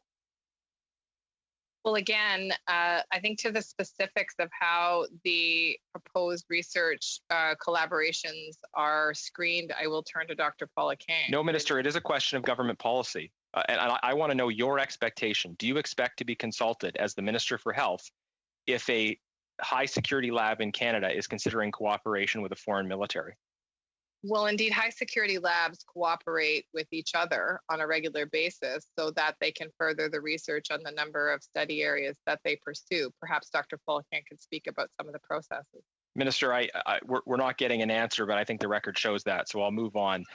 Has the government's policy with respect to cooperation with other labs or security policy, have there been any policy changes that have been made at your level since the events of 2019? Again, Dr. Poliquin would be best positioned to speak to policy changes at the lab. Minister, have you made any policy changes? Has the government promulgated any policy changes? Again, the lab has a responsibility to protect intellectual property, national security. That's why they have the processes in place. Perhaps Dr. Poliquin could speak to any evolving changes at the lab. Minister, I'm getting the impression, though, that you are comfortable not making decisions about cooperation with foreign militaries or about security protocols because you believe those are decisions that should be made at the local level as opposed to by the government of Canada. Is that correct? I think, MP Genis, you shouldn't put words in my mouth. What I'm saying, am I correct or incorrect? The lab, I would say that it is important that the lab follow national security protocol and protect Canadian intellectual property, as well as ensure that people have the appropriate screening to work at the lab. And that's in fact what, if you gave Dr. Poliquin it's just, Minister, that didn't be able to speak to. Minister, that didn't happen in this case. There was some kind of a failure. We don't know what that failure is because you won't release the documents, but there was some kind of a breakdown here. And I'm asking you, if you, as the minister who's talking about the importance of national security, said we need to have a policy change here, or if you said we'll just keep leaving things the way they are. MP Genis, in fact, I fully released those documents in an unredacted fashion. Yeah. Okay, to the I don't want to come back to that, Minister. I understand your view on the release of the documents. Order. Listen, I'm sorry, Mr. Genis, but I need to hear one person at a time. So if we could do that, and of course, it is your time. I've stopped it for a moment, and you get to do with it what you wish. If you ask a question, I do expect you to give a reasonable time for an answer. And up till now, I've been very happy with the way it's gone. Please proceed. Thank you, Minister. I want to ask you a question about values. Do you think it's consistent with our values to engage in research cooperation on military applications with the military of a state that is currently, in the view of Parliament, committing genocide? First of all, I think I've stated my values, and I would feel safe to say the values of the government is that human rights matter, and a life free of violence matters, and a life of dignity matters. And so the work that we do as a government is to try and push forward those values in everything that we do. In terms of collaborative research, again, there are protocols in place to protect Canadian researchers, to protect Canadian research, and to do so in a safe way that protects the health and safety of Canadians. Minister, I appreciate that value affirmation. Well, you actually asked me, MP Genis, what my values were. And I said I'm responding. I said I appreciate that values affirmation. Let's make this practical, though. If we are transferring deadly viruses to military labs, and if we're allowing the presence in Canadian labs of Chinese military officials, when that same military is involved in committing genocide, don't you think that cooperation conflicts with the value statement that you just made? There's a lot of conjecture in that question, and I will just say that the fully unredacted documents are provided to Minister. Where's the conjecture in my question? Please, where's the conjecture? As I've said, the documents regarding this particular request of this committee have been provided in an unredacted way for NSICOP to Minister, review. that wasn't my question. Is it consistent with our values to be Mr. supporting Genis. the research efforts of a Thank military you, Mr. involved in Genis. genocide? Thank you, Mr. And you haven't Genis. Your answered. time is up, Mr. Genis. I'm sorry. We're now on to Mr. Prajasketis for 6 minutes. Sure, thank you very much. If I could go back to Dr. Poliquin. Dr. Poliquin, can you speak more about the collaboration aspect of the lab and the work that's done between researchers? Is it the case that collaborations form between researchers at the lab and and one other country, or is it the case that collaborations happen with researchers from across the world? Thank you for the question, Mr. Chair and honorable member. Research collaboration occurs on a number of different levels. It could be at the level of individual researchers collaborating on a particular project or a particular question, and there are broader overarching collaborations. To be clear, the National Microbiology Laboratory has never had an institutional level collaboration with the Chinese military. There are a number of publications, as has been highlighted, where there have been overlap of research interests, but that is not equivalent. And the research endeavor of the laboratory is always to collaborate to advance public health, and both for Canadians, but also to advance public health on a global scale, since we have seen that as infections arise in other places, they can rapidly spread and reshape our societies, and therefore we are all stronger through collaboration. Mr. Prajasketis, please raise your mic a little bit. Thank you. Soon be on eye level, Mr. Chair, but whatever is needed, no problem. I'll hold it up here. I'm not sure what the issue is. Thank you, Mr. Poliquin, for that.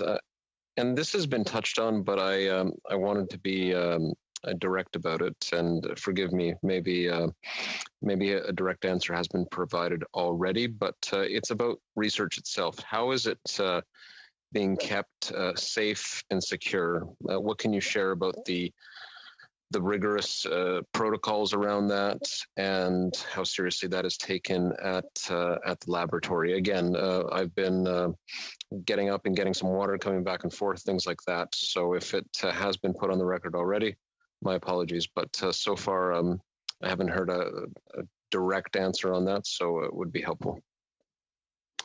Thank you, Mr. Chair, for the question.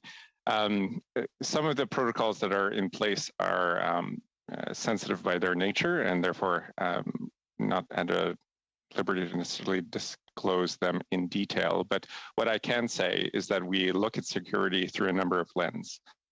And that includes physical security, it includes human security, it includes biological security, and informatics security.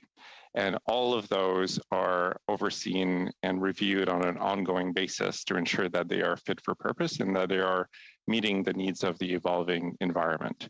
That process has been assembled under what we term our Science Excellence Initiative, which includes other aspects, but security is one of the core aspects of that initiative and is a work that is ongoing since the work is never done in this space. Thank you very much. And again, on this issue of security, are you in a position to share with the committee anything on the extent to which the laboratory collaborates with other laboratories and other democracies in terms of security, best practices, keeping up to date? How is that dynamic, or how does that dynamic play out, I should say? Thank you, Mr. Chair.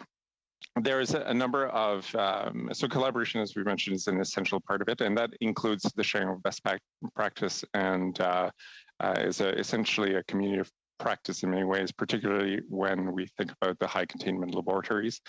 And we have regular dialogue with our counterparts, including through a number of enshrined initiatives such as the Global Health Security Action Group Laboratory Network, which meets on a regular basis to discuss issues of pertinence, including security. Thank you very much, Mr. Chair. Do I have time remaining here? 1 minute. 1 minute, okay. I thought I had 5, so thank you very much for that. You mentioned a number, you split security into various categories. I wonder if you could just repeat those. Now, I haven't given you enough time to provide more information on what each amounts to. But I guess if I'm going to be fair to you, the importance of that classification, security not seeing in one sense, but you talked about human security. You gave other examples too. Could you just elaborate there? Security is a multifaceted aspect of our work, and we take it seriously across a spectrum of questions. And that starts with physical security, which, the securing of buildings and assets, including biological security, our ability to care for and be responsible with the pathogens with which we are entrusted, including computer security, IT security, a number of different aspects. Thank you. Thank you, Mr. Fragiscaris. On continue maintenant avec Mr. We will continue with Mr. Brunel Duceppe, 6 minutes. Thank you very much, Chair. I listened to the Minister in her recent exchange with Mr. Janus, and a question comes to mind. You are part of the government, and what do you think about the situation with the Uyghurs and the genocide with regard to the Convention on Genocide? Beyond the scope of this inquiry, actually, but I will just say that I stand by my comments earlier, which is that all people have the right to live a life free of violence and have right to live a life that is comprised of dignity. And I stand against human rights violations, no matter which country they're happening in. Donc, vous n'êtes pas prête à affirmer. But you're not ready to say that it is a genocide? You're not saying that you won't affirm that there is a genocide right now? Mr. Chair? Mr. Chair? Mr. Duceppe, point of order. I'm sure, Chair, I think that Mr. Brunel Duceppe should just stay with the subject that the Minister is here for. I'm sorry, Mr. Duceppe. We have called the Minister to appear before us on a particular subject, and I think that we should question her on that issue. No, but it's important to know. Mr. Brunel Duceppe, please wait till I give you the floor. There is a point of order, and please wait until I give you the floor to discuss the point of order. I am giving you the floor to discuss the point of order, and after that, Mr. Oliphant wants to speak to the point of order. So, Mr. Brunel-Duceppe, I'm sorry, Chair, I apologize, and I'm new, and I didn't really want to cause a point of order. I think it was just about the exchange with Mr. Genus, who's and the genocide in Xinjiang, and it's important to know whether there are people who are working in our laboratories or in consultation with our laboratories, and it's important to know whether the minister thinks that there is a genocide underway. Thank you very much, Mr. Giuseppe. Mr. Oliphant. Yes, Mr. Chair, in support of this as a point of order, which I think is duly raised. It was actually not the committee that requested the minister to come before us for 3 hours tonight. This is a House order, and the House order requested some very specific things for us to deal with today, and it did not include that. I think the minister, to her credit, has answered appropriately with respect to the genocide, but I would be asking that the chair ask the questioners to move on. I almost raised a point of order when Mr. Genus was raising the issue. Let it go. But if it becomes the topic of the evening, I don't think we will be fulfilling the House order that we're acting under tonight. Thank you, Mr. Oliphant. Mr. Genus, in the same point of order? Yes, Mr. Chair, the documents in question deal with questions of research cooperation between Canada and China. And we know that in cases where countries have committed genocides in the past, there has been horrific experimentation and violence in the name of research that has happened on those that are victims of that genocide. So I think it is squarely germane to clarify the minister's view about human rights violations that are taking place and to respond to whether or not she thinks it's appropriate for us to be engaging in research cooperation with a foreign military that is involved in genocide. Where we know about the horrors that have happened on innocent victims in the past in the name of research in concentration camps of the past. We have concentration camps in China now.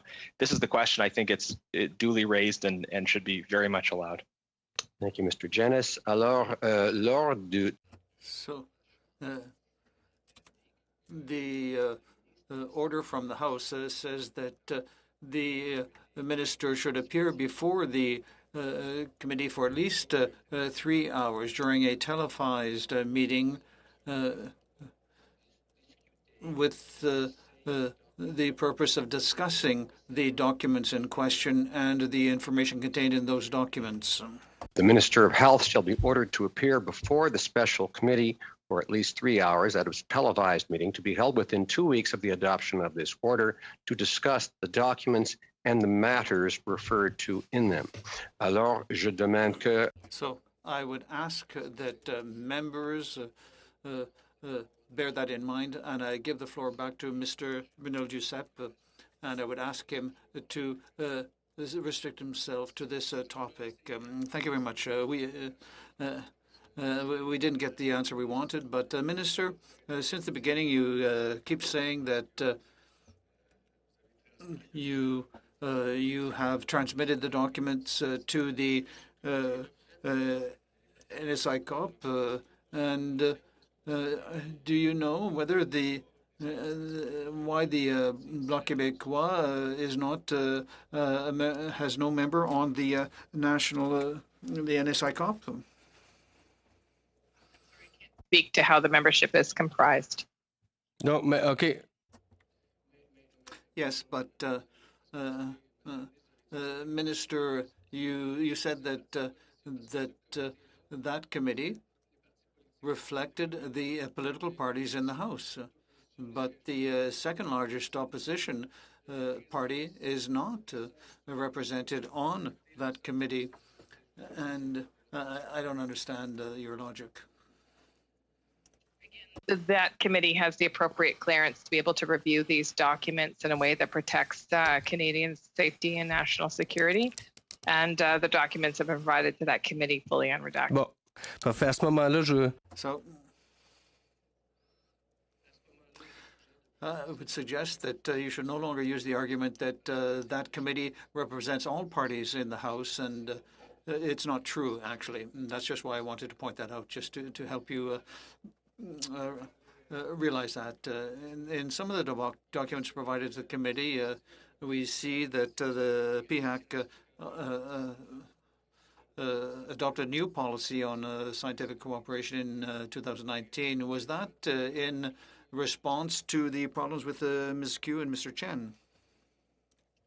Again, I'm not at liberty to speak to those particular individuals due to privacy concerns and obviously the security issues that have been raised. The documents regarding their employment and departure are with the appropriate committee. Okay. So, well, then maybe you can tell us why there was a need to update the policy in 2019. I just want to know. Biology Lab to speak to the policy development and Minister, as Minister of Health, you can't answer. You can't answer to my question. You can't answer. We have, as you know, the head of the National Microbiology Lab, who's responsible for a regular and ongoing review of policies of the lab. I'm not sure if the member opposite has ever been responsible for running an organization, but I have, and I can tell you that policies are ongoing, reviewed by senior teams to make sure they reflect the needs of the organization as it evolves. Dr. Poliquin, would you speak to the review? No, I'm not talking about the lab. I'm talking about PHAC, which adopted a new policy in 2019. This is the Public Health Agency of Canada. Isn't it under your authority? Luckily, we have Dr. Stewart then to talk to the running of the Public Health Agency of Canada and the policies as they evolve. Thank you, Mr. Chair, and thank you, Honourable Member, for the question. It's normal and routine for the Public Health Agency of Canada to review all of its policies on a regular cycle, and this is surely the case. So we'll continue maybe with you, Mr. Stewart, or Mr. Poliquin. We've seen that the escorted departure of this group had nothing to do with the transfer of viruses to Wuhan. And do you still maintain this position? Mr. Chair and Honourable Member, I have, I think, written several times in letters to you, as well as in my previous testimony, that there is no connection between the two. Yes. Thank you very much. In the written responses that you provided to the committee on 26 March, you say that a number of review procedures within PHAC and possible security violations at the laboratory happened. What were they that raised concerns in 2018? Mr. Chair and Honourable Member, I don't believe I was before this committee on the 26th of March. Merci beaucoup, Mr. Brunel. Thank you very much, Mr. Brunel Duceppe. Go to for 6 minutes, please. Thank you, Chair. And I just have one follow-up question concerning the legislation. Minister, you've made a great deal of hay about the fact that the documentations were sent to the National Security Committee of Parliament. And there's an exception to the committee's entitlement to have access to information, and it's found in Section 14 of the Act. And one of the items here is information relating directly to an ongoing investigation carried out by a law enforcement agency that may lead to a prosecution. Now, we know that this information or this activity relates to individuals who there was concerns about security information being released to the Wuhan lab. We know that there's an investigation going on. So clearly the committee that's supposedly looking at all these documents isn't entitled to access to them.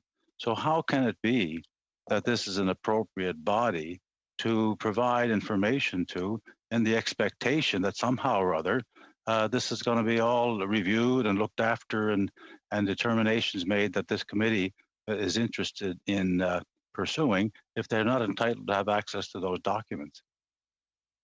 Well, as I've said through the chair, the committee has received unredacted documents, and they are there with the committee should they choose to study them. And you're saying that that's regardless of the fact that they're not entitled to have access to those documents. So there's something wrong somewhere, Minister, that this seems to be a bit of sleight of hand going on. You're saying they have the documents, but the Act says they're not entitled to them. And yet you're basically saying that this is something that solves the problem. How can that be? As I've said repeatedly, the committee has the full unredacted documents. And no instructions as to what to do with them. Let me move back to the question of information sharing and collaboration. When did you first become aware, Minister, that the Winnipeg laboratory researchers were conducting research with on infection diseases with the Chinese military researchers? When did you first become aware of that? Well, I think I've had a sort of periphery awareness even prior to being Minister of Health that the National Microbiology Lab has collaborated with a number of researchers from around the world, leading to some pretty important discoveries. And understood that this was part of the role of the National Microbiology Lab was to collaborate. I think you're being purposely vague in general, Madam Minister, if I may say so. You haven't referred to the fact that you were you made aware, or did you become aware, or when did you become aware that there was direct collaboration with Chinese military researchers on infectious diseases? Again, my understanding from the beginning of my appointment and prior was that the National Microbiology Lab collaborates with a number of researchers from around the world. Yes, but now you're getting to be a bit of a broken record, Minister. If I don't mean to insult you. Order. Let's have one at a time, please. I don't mean to insult you, Minister, but this is not getting to be a bit of a broken record. I asked you about when did you become aware that the lab was collaborating with military researchers in China. Well, MP Harris, there's a lot of conjecture in that question. And again, I will just reiterate that I fully understand. Well, are you aware that they have? Again, MP Harris, your question poses a conclusion. And in fact, what I'm saying is that the lab has an ongoing relationship with researchers around the world to answer questions of infectious disease that affect Canadians and indeed global citizens. And clearly, plays an important role in COVID-19, but before that, in coming up with solutions to many threats to Canadian and global health. So let me get this straight. You're not even prepared to admit that you are aware that the research lab in Winnipeg collaborates with Chinese military scientists. Now that seems to be a pretty straightforward question. I don't know how you can avoid answering that.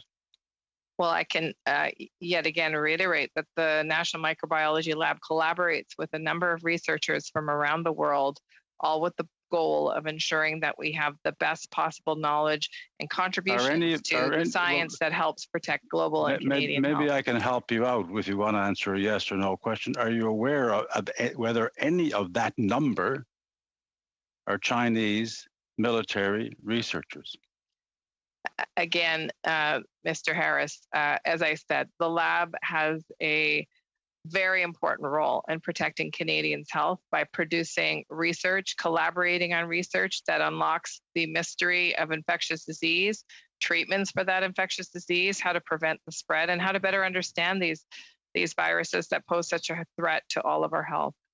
Minister, you seem to be offering us all an object lesson in stonewalling. Is there special training for that?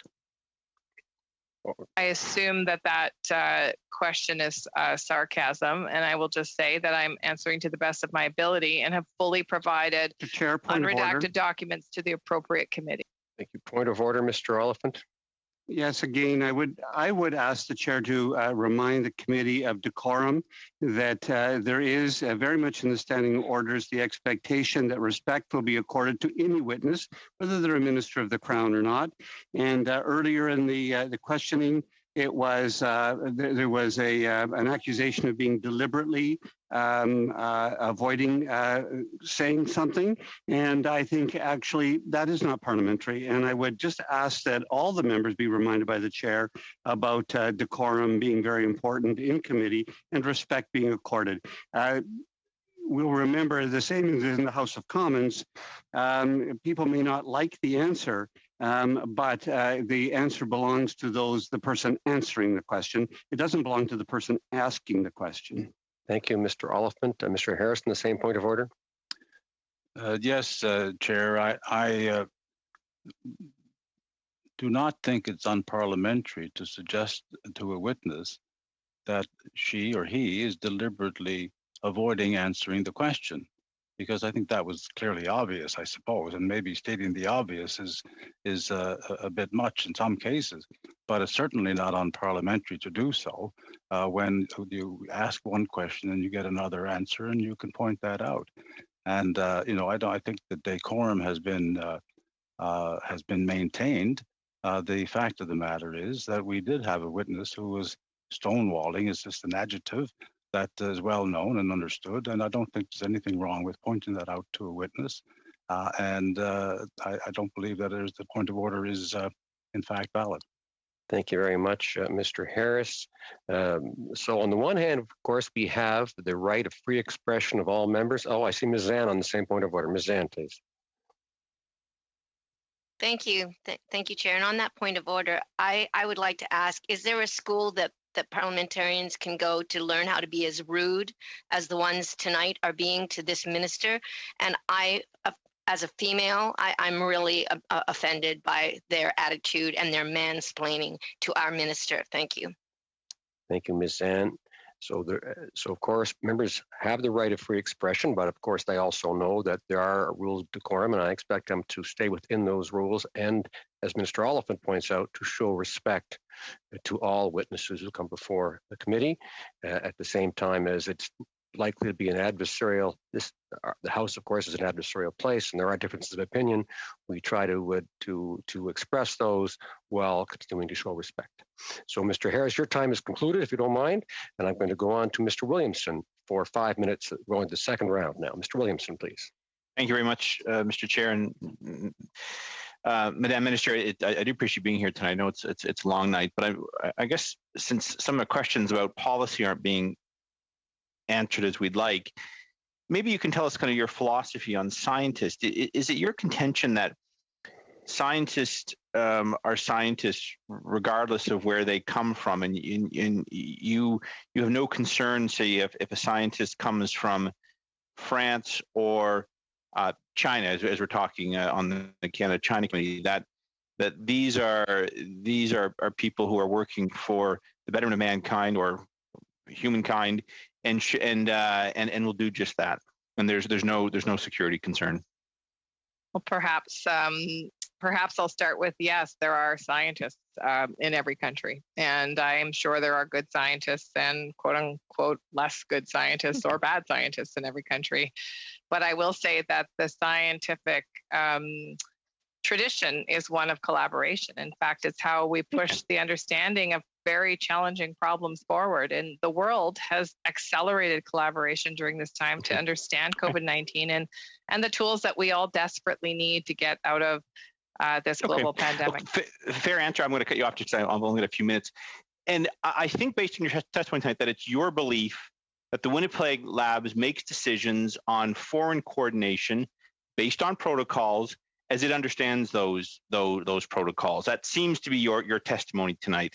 Is that accurate?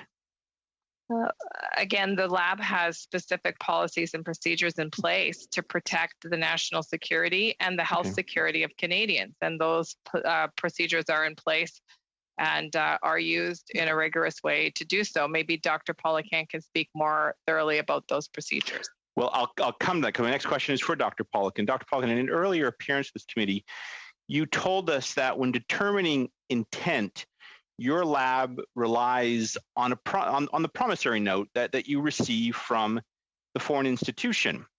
And when I asked if any follow-up occurred, if the letter came from a government that is not transparent or suspect, you didn't confirm that was the case. You kind of pointed back to the letter saying, we rely on the letter, and if good intent is written in that letter, you assume good intent. Do you stand by that characterization? Is that accurate? Because that seemed to be the testimony you offered to us some weeks ago in some of my questioning. Thank you, Mr. Chair. We must be compliant with 3 essential pieces of legislation or standards: the Human Pathogens Toxin Act, the Biosecurity Standards, as well as the Transport of Dangerous Goods Act in our dealings with foreign laboratories. It is important to note that there is no unified global accreditation body for high containment laboratories. Therefore, we have to operate in a context where we must be compliant with our own legislative standards. Similarly, other countries have their own legislative standards that when we are interacting with them, we will operate within, provided that they do not conflict with ours. It is under that framework that we engage in our collaborative endeavors with other laboratories. And if you're suspicious, actually no, I'm running out of time. Look, Dr. Poliquin, did your team know that the military scientist who worked in the Winnipeg lab was affiliated with People's Liberation before or after his admittance? So affiliations are a complex system. So affiliations can be listed at the time of a publication in terms of where the initial research was done, as well as where the affiliation of the individual is at the time of publication. Right. We have a PLA scientist here who has done research in the lab, who has produced a paper. Just asking if you knew if you knew you had a PLA scientist before he was admitted, or did you find out after the fact? We can't comment on the people being referred to at this time. Thank you very much. That's our answer. You guys had no idea who you were letting in that lab, and that is why we're seeing the stonewalling. That is why these documents have been referred to a parliamentary to parliamentarians that are not a parliamentary committee, that have no teeth, and that is why we are seeing this example in bureaucratic butt covering. Because a serious point of order, Williamson. Thank you, Mr. Williamson. Your time is concluded. We have a point of order. I'm trying to see who the point of order is. It was from myself, Mr. Fragiskatos. So if Mr. Williamson wishes to infer that answer, I suppose that's up to him, but I did not hear that articulated by the witnesses. Thank you, and Mr. It's not the point of debate. Thank you, Mr. Fragiskatos. We'll go on now to Ms. Zan for 5 minutes, please. Thank you, Mr. Chair. And I have to say again, this feels like people are desperately trying to just throw spaghetti at the wall and trying to make it stick here, instead of just sticking to the point about why we're actually here. It's for the health of Canadians and the safety of Canadians, and that's why I'm here, and I hope that's why every other member of the committee is here. Point of order. Point of order, Mr. Williamson. If the government members are going to take offense when we question the minister, I will point out that it is only because of the probing of this committee that we've discovered this is a national security matter. Thank you, Mr. Williamson. This is certainly debate. Back to Ms. Zan, please. Thank you, Chair. And I'm sorry, but the members are trying to waste my time here. I would like to ask, and stop laughing, thank you very much. I would like to ask the witnesses, especially the doctor, if, again, and I feel, again, like a broken record, are the viruses that are in question, do they have any relationship whatsoever to COVID-19? And can you expand on the biological differences between these viruses and the SARS-CoV-2 virus? Thank you. Thank you, Mr. Chair and member, for the question. I would like to be categorical that coronaviruses as well are not at all related to Ebola virus, nor are they related to Henipaviruses. They are not in any way related and could not be used to generate one from the other. That's a biological fact.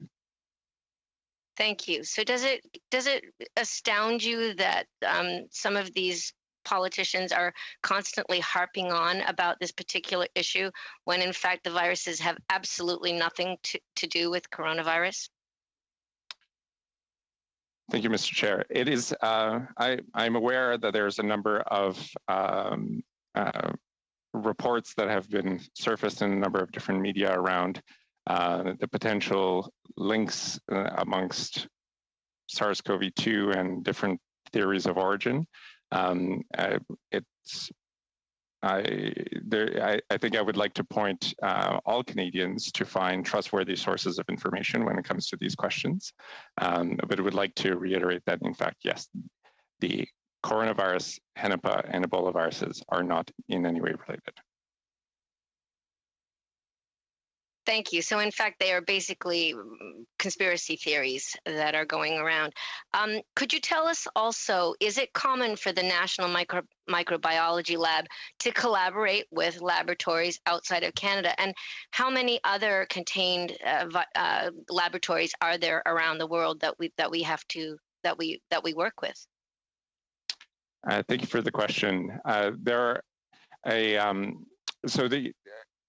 The National Microbiology Laboratory collaborates closely with a number of laboratories across all number of containment levels, including high containment or level 4 containment. And these are extremely fruitful collaborations. The development of a number of vaccine candidates, of therapeutic treatments, including for terrible diseases such as Lassa virus, Ebola virus, have all come from collaborative engagement and help to make the planet a safer place.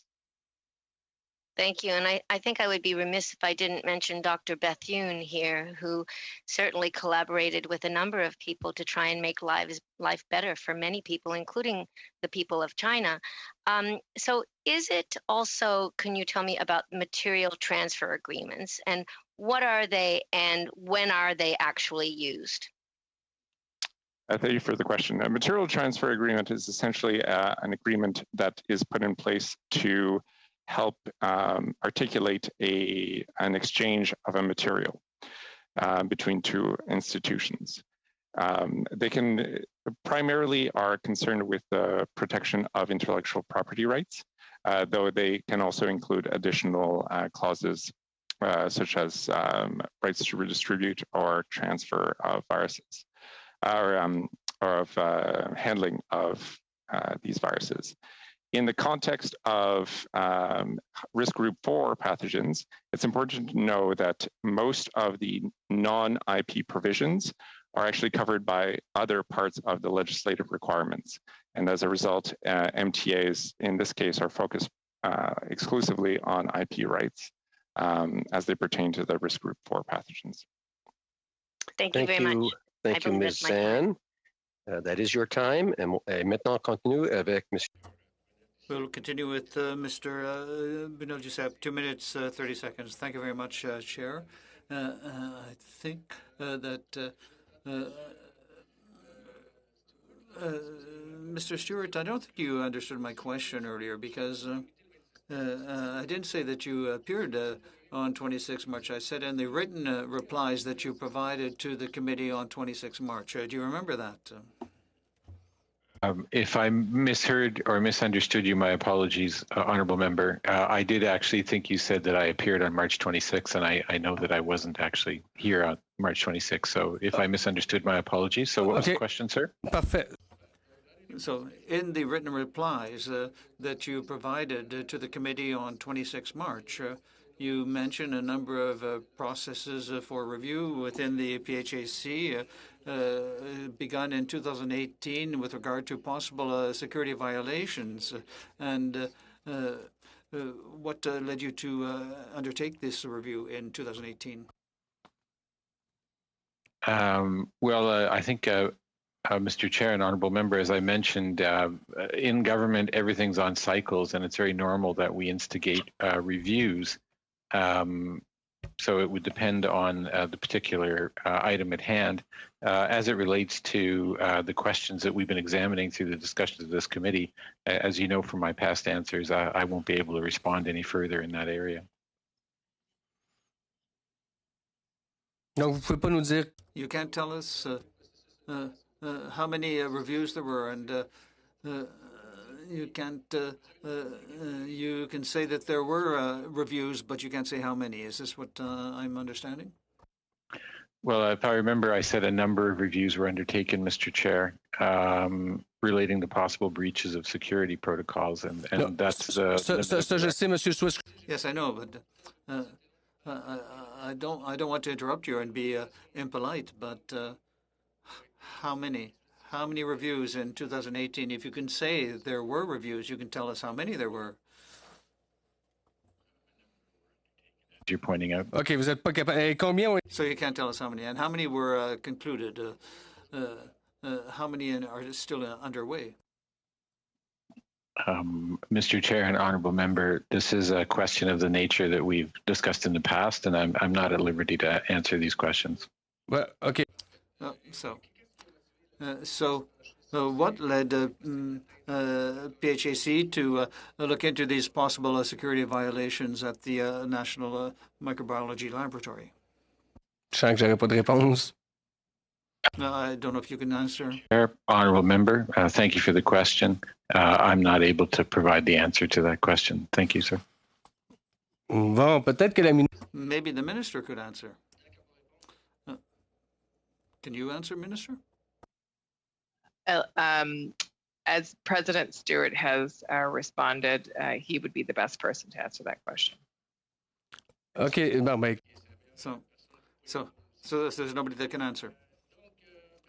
So I'll try one last thing, Chair. Minister, I'm sorry, you no longer have any time. I'm sorry. Thank you very much. Sorry. Alors, on continue maintenant. So we'll continue now with Mr. Harris. Please. Thank you, Chair. And I have a question for Dr. Péloquin. There's a lot of interest in the Wuhan lab and how it operates, and it's not all conspiracy theories. I understand the G7 was particularly interested in ensuring that a proper investigation took place with respect to the origins of the coronavirus. So the Wuhan lab is of great interest. Dr. Péloquin, you said that when you collaborate with another institute, you identify the risk and make sure you can mitigate them. Can you tell us what risks were identified when you decided to collaborate with the Wuhan Institute of Virology, and what did you do to mitigate them? Thank you, Mr. Chair. With respect to the question and play, the review would have identified any of the potential work to be done and would have sought, as per our HPTA and TGG, as well as biosecurity standards, the appropriate documentation to support the potential transfer of the viruses.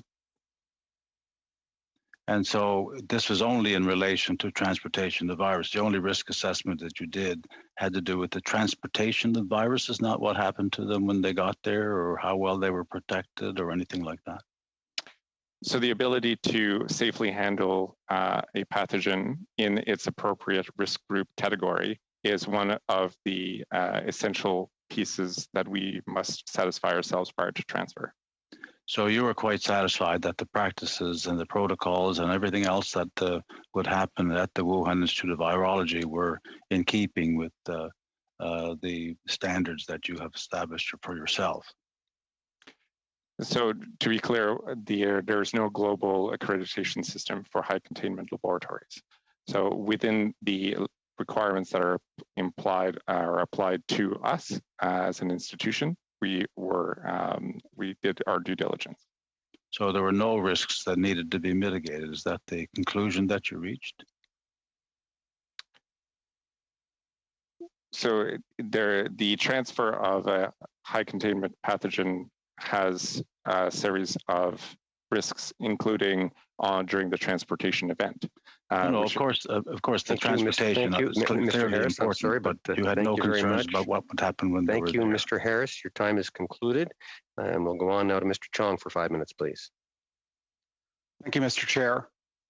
I have a question for Dr. Poliquin. If I heard you correctly, you said that collaboration with the Wuhan Institute of Virology had ended recently, only several months ago. I'd like to confirm, I'd like to confirm whether there is any other current collaboration between the NML and China. Thank you, Mr. Chair, for the question. That is a broad question. Okay, let me be more specific. Is there any current collaboration between the Winnipeg Lab and any researchers affiliated with the People's Liberation Army? So, Mr. Chair, that question involves a fairly broad question. We collaborate through a number of networks on a number of key initiatives, which includes the WHO R&D blueprint. Okay, I understand that, but the question was about the People's Liberation Army and with institutions affiliated with the People's Liberation Army. If you can't answer the question, that's fine. If you don't know, that's fine. Or if you don't want to say, that's fine. I'm taking either. Mr. Chair, so on the question of whether the National Microbiology Lab has institutional level collaborations with institutes that are potentially associated with the People's Liberation Army, we do not have and have not had institutional level collaboration. Okay. And do you have individual collaboration currently with anybody affiliated with the People's Liberation Army? As part of the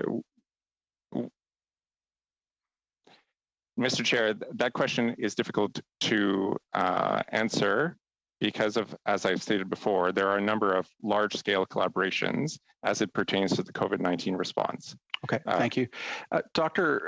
Through you, Mr. Chair, Dr. Poliquin, as you know, President Biden ordered U.S. intelligence to investigate two likely theories about the pandemic's origin.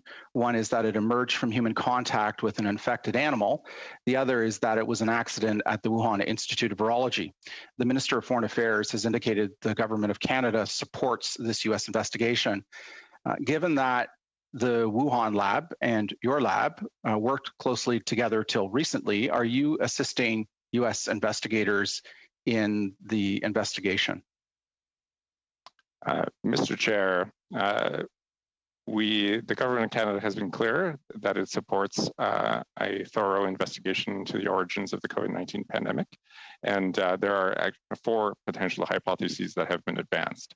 And so the question was whether you are cooperating with U.S. investigators, for example, making government scientists available to them, making documents, including lab notes, available to them that pertain to the Wuhan Institute of Virology that are resident in Winnipeg, Manitoba. Mr. Chair, to be clear, the transfer of materials were for Ebola and Henipavirus, and they were not for coronaviruses. Yeah, I'm not asking about the materials, the transfer of materials. I'm asking about any lab notes that might shed light on the kind of research and the kind of work that was taking place at the Wuhan Institute of Virology. I have another question, through you, Mr. Chair, Dr. Poliquin. We know from public documents that a People's Liberation Army scientist, Feiyu Yan, worked at the Winnipeg lab. How long did he work at the Winnipeg lab? Mr. Chair, I am not in a position to be able to discuss non-employees. Okay. Can you tell us whether or not he received a security clearance, or was he admitted without a security clearance? Mr. Chair, I'm not able to discuss details on non-employees. So non-employees, I guess, can just walk into the lab and, it's not really a concern to the management of the lab. That's what I'm inferring from these answers here. Mr. Chair, I would like to be clear that we have a number of security processes, which include non-staff. Okay. However, so why can't you tell us whether or not, why can't you tell us how long he worked at the lab for then? He's not covered by the Privacy Act. Well, Mr. Chair, non-employees would be, and people who have been here as visitors or non-public servants, that would be considered personal information. Well, it's, and that's exempt, by the way, Mr. Chair, that's exempt from section 8 Thank you, of Mr. the Act. Chong. Your time is concluded. We'll now go on to Mr. Oliphant for 5 minutes, please. Thank you, Mr. Chair. I want to return to the minister and just to clarify, to ask her, was she ordered by the NSICOP, the National Security and Intelligence Committee parliamentarians, to produce papers? Well, thank you. And thank you, MP Oliphant, for the question. No, indeed, we provided them proactively as appropriate. Thank you, Minister. And one of the largest ironies I'm having is that the opposition was very critical of the Act at the time it was developed because of the exceptions. And if the committee wanted certain papers, there were exceptions made that ministers could decline to give them, including, as Mr. Harris said, under Section 15. However, am I right in saying that you have submitted all relevant papers unredacted to that national committee? That's correct. They have all the papers now. Thank you. That's the first irony that I'm having. La deuxième ironie. The second irony is that with regard to the question from Mr. Brunel Giuseppe with regard to the members of the Bloc Québécois, there was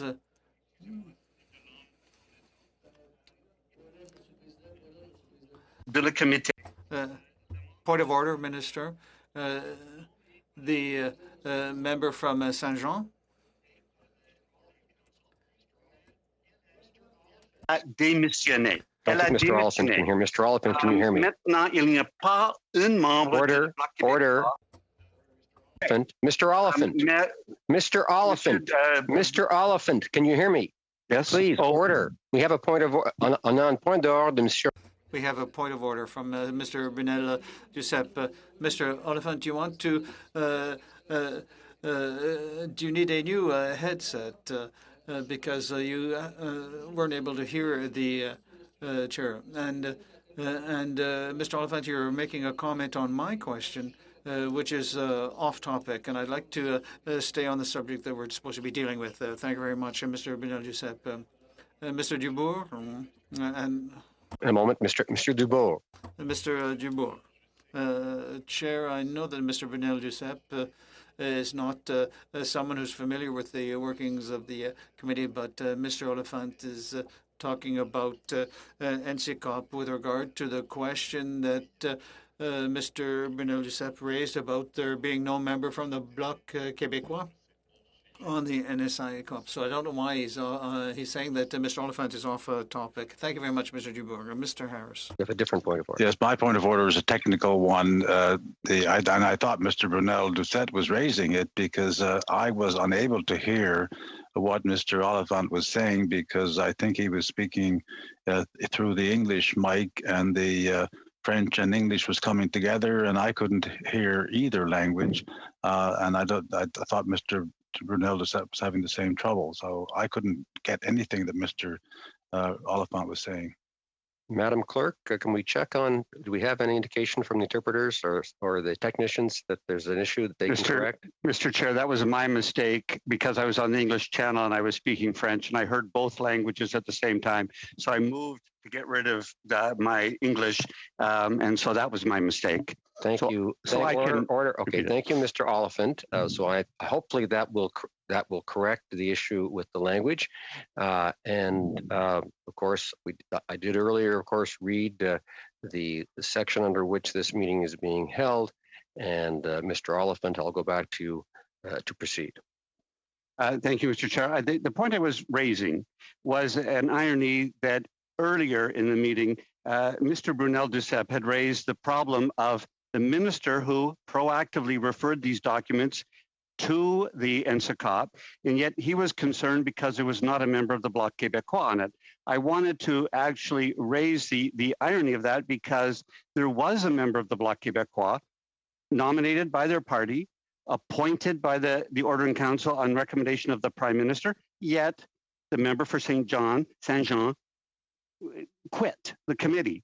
And that's a matter of public record that there is no longer a member on the committee. She was appointed in 2020 following the election. She's not a member. I have no idea because I'm not privy to this, what the situation is, but the reason there's not a member of the Bloc Québécois is not because we didn't appoint one as a government. The Prime Minister did appoint one, but she quit. So that was my point that I was attempting to make, and that the criticism of the minister referring these documents to that committee was simply inappropriate if the basis was because it didn't have a member of the Bloc Québécois on it. So that was my second irony that I wanted to raise. That was all I wanted to do about those 2 points, that the minister has proactively given all the documents, even though if demanded, she might have had grounds to refuse based on the legislation, but she chose to give all the documents to ensure that, that a full hearing was made. There was another issue that was raised, and that is because she referred them to NSICOP, that was absolutely taken as there was a breach of national security. I want to ask the minister, did she refer the documents to NSICOP to ensure that, to request if there was a breach of security, and if so, was it handled appropriately? Would that be a reason to refer something to such a committee?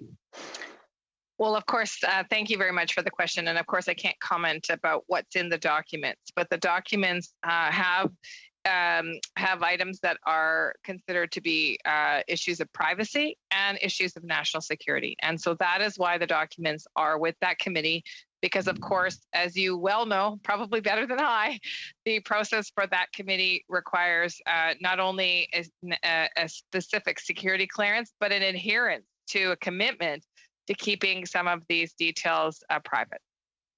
Thank you. Is that the end of my time? Oh, I still have a minute. So it's a question really for the folks from the lab and Public Health Agency of Canada. Am I right in understanding that the lab pre-existed before Public Health Agency of Canada was formed? Anyone? That's a good question for probably Dr. Pelican or President Stewart. I don't know the answer to that. Dr. Pelican? So the National Microbiology Lab has evolved over time from previous organizations, including most recently in 2014, I believe, when a number of other laboratories merged in. So yeah. But the decision was made in the 1980s to develop a large, major, secure facility in Winnipeg, and that was made by the Conservative government to establish a world-class lab. Am I correct? Thank you, Mr. Oliphant. I'm sorry, but that concludes your time. We'll have to wait for that answer, I guess.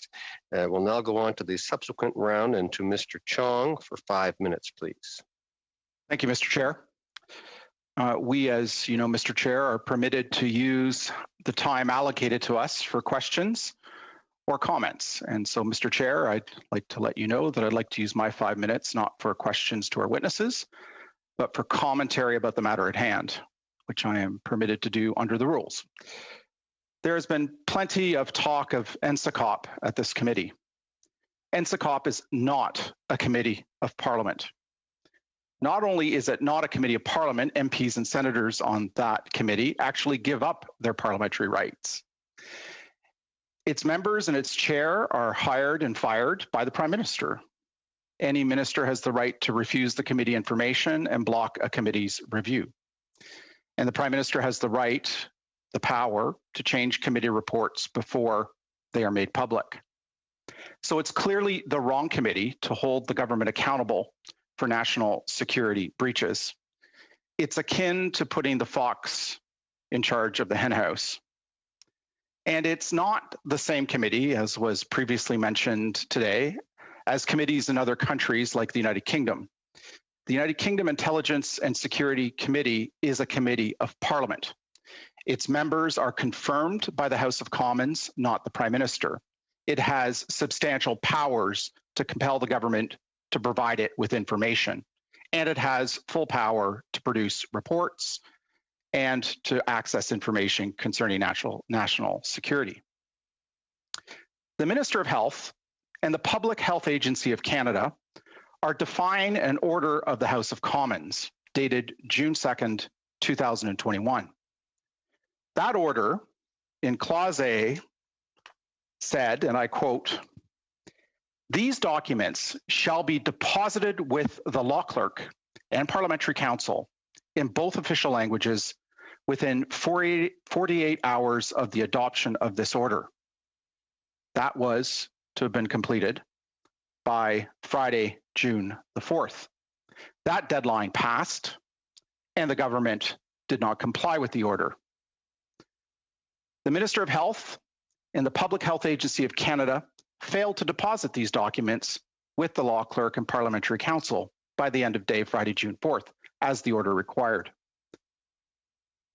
That order explicitly put in place provisions to protect national security and the details of any ongoing criminal investigation.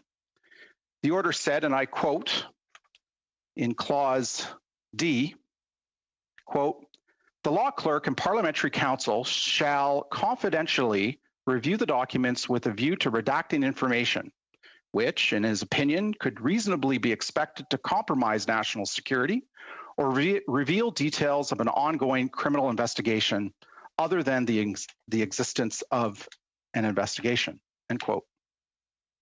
A point of privilege has been raised in the House of Commons on this issue, and the Speaker has been asked to rule whether there is a prima facie case of privilege. The Speaker is expected to rule on this in the coming days. The precedents are clear, especially the precedent set in Speaker Milliken's ruling of 2010. The Minister of Health and the Public Health Agency of Canada are defying an order of the House of Commons to produce information that Parliament has requested, just like the government did in 2011. And in the 2011 case, the government was found in contempt of Parliament for refusing to deliver the documents requested. I supported Speaker Milliken's ruling at the time and publicly indicated so. And while I maintained confidence in the government at that time, I supported the finding of contempt. That's unlike the current Prime Minister, who said one thing in opposition and does another thing in government. The Minister of Health, the Public Health Agency of Canada, and the government are violating an House order of June 2nd. And I believe they all are in contempt of Parliament. Thank you, Mr. Chair. Thank you very much, Mr. Chong. We'll now go on. On continue maintenant avec Mr. We will continue with Mr. Dubourg, 5 minutes. Thank you very much, Chair. Chair, I'm really insulted to hear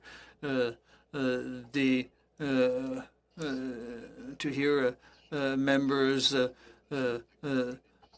criticizing other members of the House and the Senator, saying that they are not in a position to judge a situation where national security could be in danger. So when I hear depuis quand? Since when? I mean, since that committee has existed, has he interfered? When I see that the committee has full rights to undertake these studies, so the committee is doing its work and is preparing reports that are submitted to the House. Of course, some parts are redacted because national security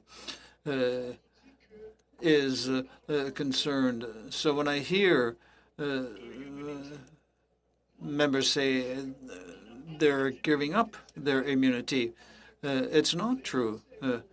But when they do agree to keep these items secret, it's important because that is part of the bargain of being able to look at these confidential documents. And if I, as a member, leak information that I've heard in privilege in this committee, I could be imprisoned.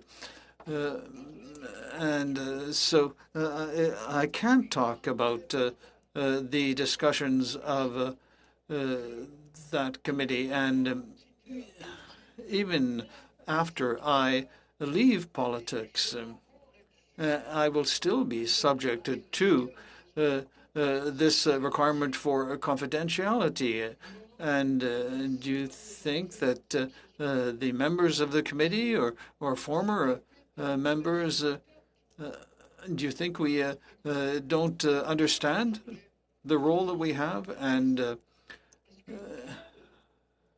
I don't understand how there can be doubts about why the minister sent these documents to that committee. It's because she trusts the members that are on that committee. Do you agree, Minister?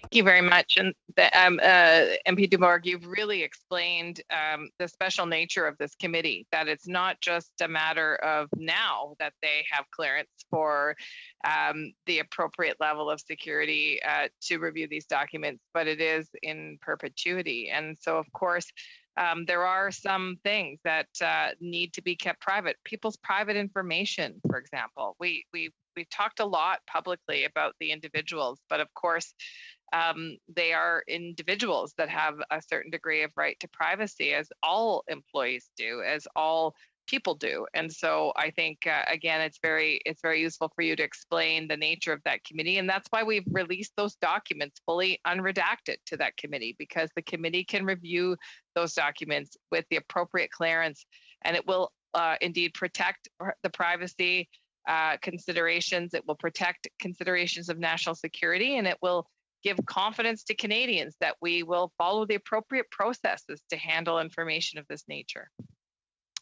Merci. Thank you very much, Minister. Thank you, Chair. I'd like to ask a question to Mr. Stewart, because in his letter, and I'd also like he says this publicly, that the fact that the Nipah and Ebola viruses were transmitted to Wuhan by or from the Winnipeg lab. There is no link to that and their departure from the lab. Mr. Chair, honorable member, that is exactly the case. Yes, there is no connection between the two. Merci. Thank you very much, Chair. I have no other questions. Et on continue maintenant avec Monsieur Brunel. We'll continue now with Mr.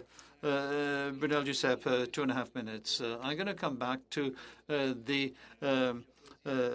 intervention by Mr. Ollivant. He didn't tell the complete story with regard to the NSI COP.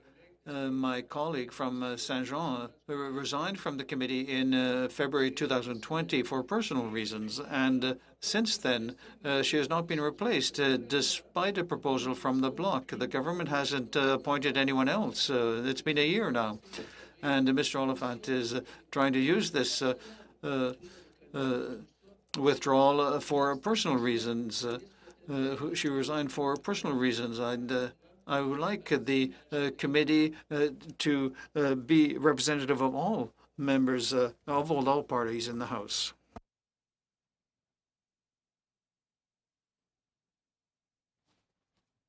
Est-ce qu'elle a entendu ma question, Madame la Minister? Oui, il y en avait une. Obviously,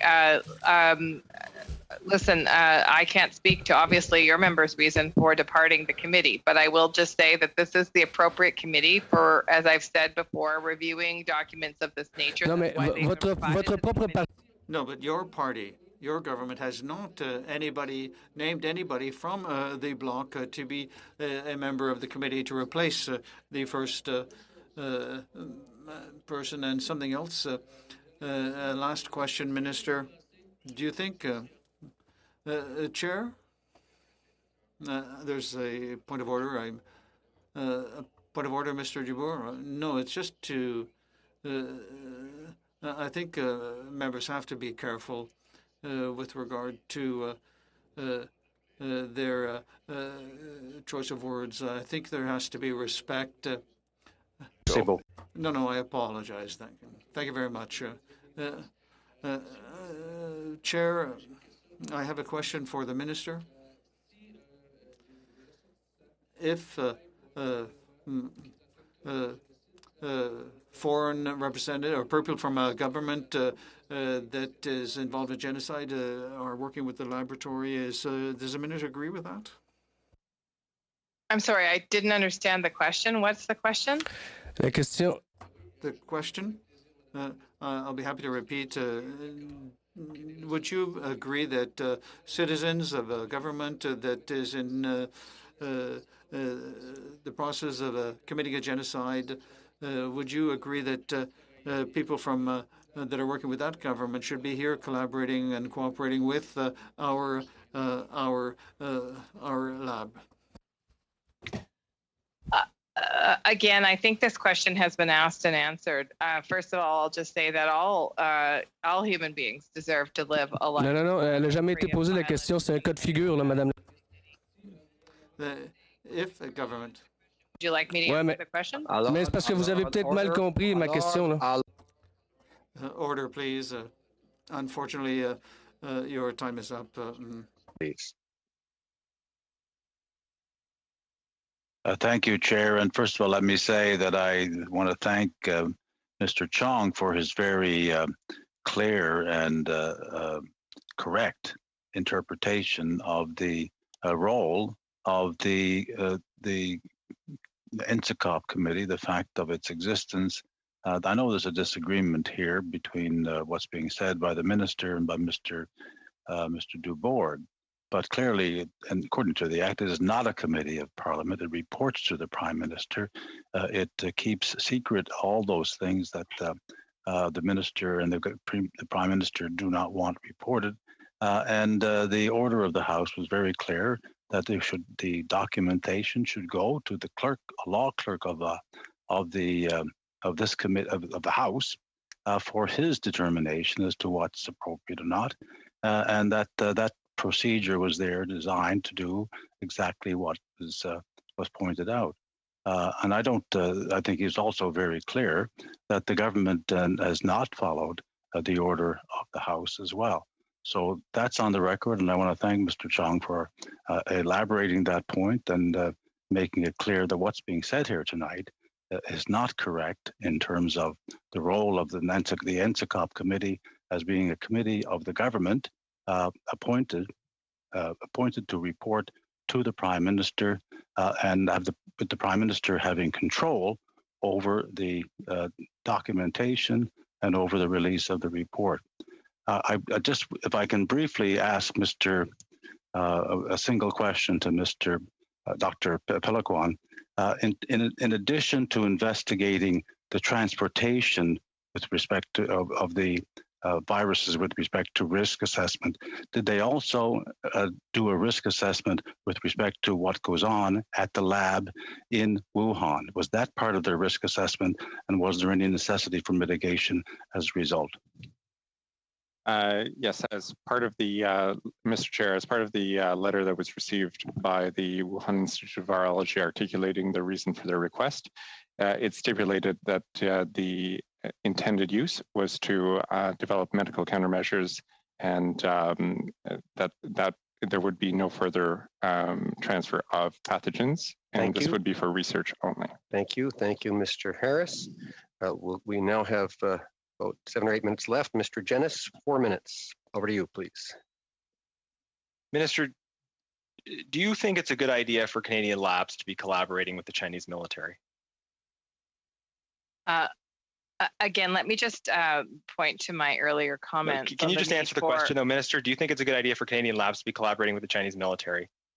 Again, A simple question. let me just point to my response about the need for ongoing collaboration and research in the area of infectious disease. And I think with the Chinese military. I think if anything we've learned over the last year, it is important that we commit to ongoing collaboration internationally to understand not just COVID-19, thank you, Minister. but certainly other thank you. I understand. risks Let me move to my next question. Minister, is there any country anywhere in the world with whose military you think we should not be collaborating on matters of research?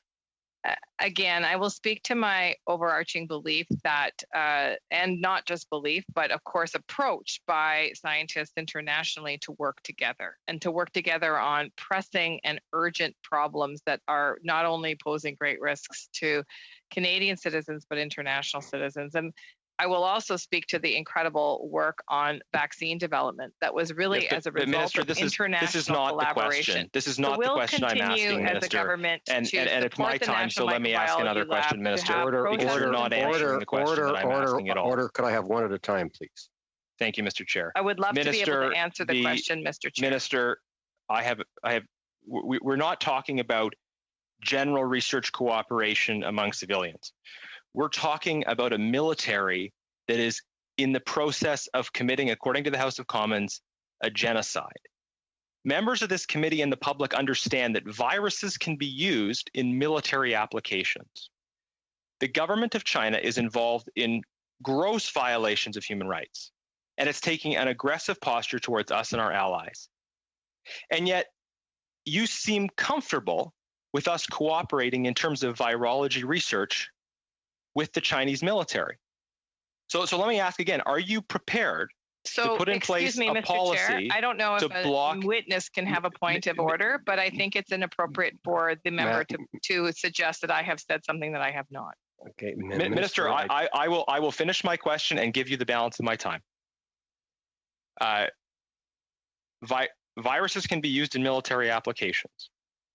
We know that there has been collaboration between the Chinese military scientists and the Winnipeg lab. Dr. Pelequin has told us that in terms of the question of current cooperation between the Chinese military scientists and the PLA, well, it's a complicated question to answer. Are you prepared to tell this committee that you would put in place a policy to block research cooperation in cases where that cooperation risks enhancing the capacity of a foreign military involved in gross violations of human rights or threatening the security of Canada? Would you be prepared to take that position? Or are you comfortable with the status quo in which clearly that cooperation has gone on with hostile foreign militaries and by all indication is continuing to go in? Are you prepared to put in place a policy to stop this once and for all or not? Time is yours.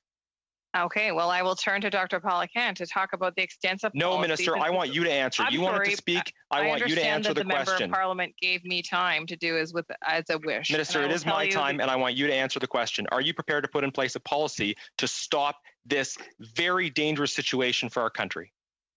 Well, first of all, in your question, there is a premise that there is this kind of activity ongoing, and it is a premise that you're making that without any founding in evidence. And so I will say this, the lab has processes in place to make sure that the research is done in a safe way that protects the health, the safety, and security of Canadians. And I am happy to turn to Dr. Pelequin to repeat. So, Minister, you think everything's fine the way it is? No, you're putting words in my mouth. Is everything fine the way it is? Order. The time is up in any event. Ms. San, you have a point of order? Yes, I wanted to say again, I can't believe the rudeness of debate. It's rude. It's very rude, and they are being extremely rude to our minister, and I really take offense. Thank you. A question of rudeness is a question of decorum. That is point of order. Mr. Genis, on the same point of order. Yes. Thank you very much, Mr. Chair. I'm asking very pointed, I think, important questions to the minister about national security. And I just want to say to the chair, this isn't about how I feel. This isn't about how Ms. Zahn feels. Okay. This is not about how the minister feels. This is about trying to get answers about people's lives and national security. This is not a point of order. You're now debating Mr. Genis. I think it's a legitimate. Mr. Genis, you're out of order. That's enough, Mr. Genis. We're going on to Ms. Yip for the last 4 minutes. Thank you. I want to thank all the witnesses for staying on this late. And your patience, and I would just like to say that it's not necessary to badger our witnesses. They come here wanting to share information, and we need to give them their due, their time to be able to answer a question. This has not been proper decorum. Minister, what would you say to anyone concerned about the integrity of the National Microbiology Lab and the work that they do? Well, thank you for the question, MP. And I will say that it is important that we continue to have at our front and foremost consideration in all the work that the lab does, the health, the safety, and the national security of Canadians. And that is why I have repeatedly turned to Dr. Pelican and President Stewart to speak about the processes in place and the ongoing review of those processes and policies so that we can ensure that the lab can continue its stellar international research. And finally, I'll say this. It is very important that we understand that this National Microbiology Lab is indeed a crown jewel. This is something that all Canadians can be proud of and that has served our country well and that has contributed to international breakthroughs on major disease fronts and has contributed to a better understanding of COVID-19 and the development of tools for COVID-19. And so it is important that we don't play politics with the importance of having a lab like this and the importance that the lab places on ensuring that processes are robust to protect the health, safety, and security of Canadians. Dr. Pelican, do you want the closing word on this? Thank you, Minister. Thank you, Mr. Chair. I think it's, I would like to emphasize that the work that has been done at the laboratory over the past 18 months or 16 months has been born out of a long-standing history of responding to important events, be it domestically or internationally through the outbreak support that we have done. The research we have done has advanced our knowledge and our ability to respond to to these diseases. And it's the day-to-day toil of our staff here that makes that work possible through collaboration. And through that collaboration, for the record, there are a number of achievements I wanted to read in, including the development of a Sudan vaccine candidate, which is a subtype of Ebola. There's been the identification of losmapimod, which is able to block Lassa virus entry. There has been the characterization of tangeretin, which is a novel blocker of cellular entry for viral hemorrhagic fevers. There's been the development of treatment for potential Rift Valley fever, as well as novel treatments against Ebola and other high consequence pathogens. All of that work is something that we are very proud of and is born out of work of our staff in collaboration to advance the science, the health and safety and security of Canadians and the rest of the globe. Thank you. Thank you. Variants have been very much on the minds of Canadians. Has there been any research that you've done that can assure Canadians some peace of mind? Thank you, Mr. Chair and member, for the question. We have dedicated, as part of our the Government of Canada's broader variants of concern strategy, $53 million, including a great deal of resources. Thank you, Dr. Pelican. Pardon me, but Ms. Yip's time is up, and so is ours. Thank you very much, colleagues. Thank you to the witnesses. Meeting is adjourned.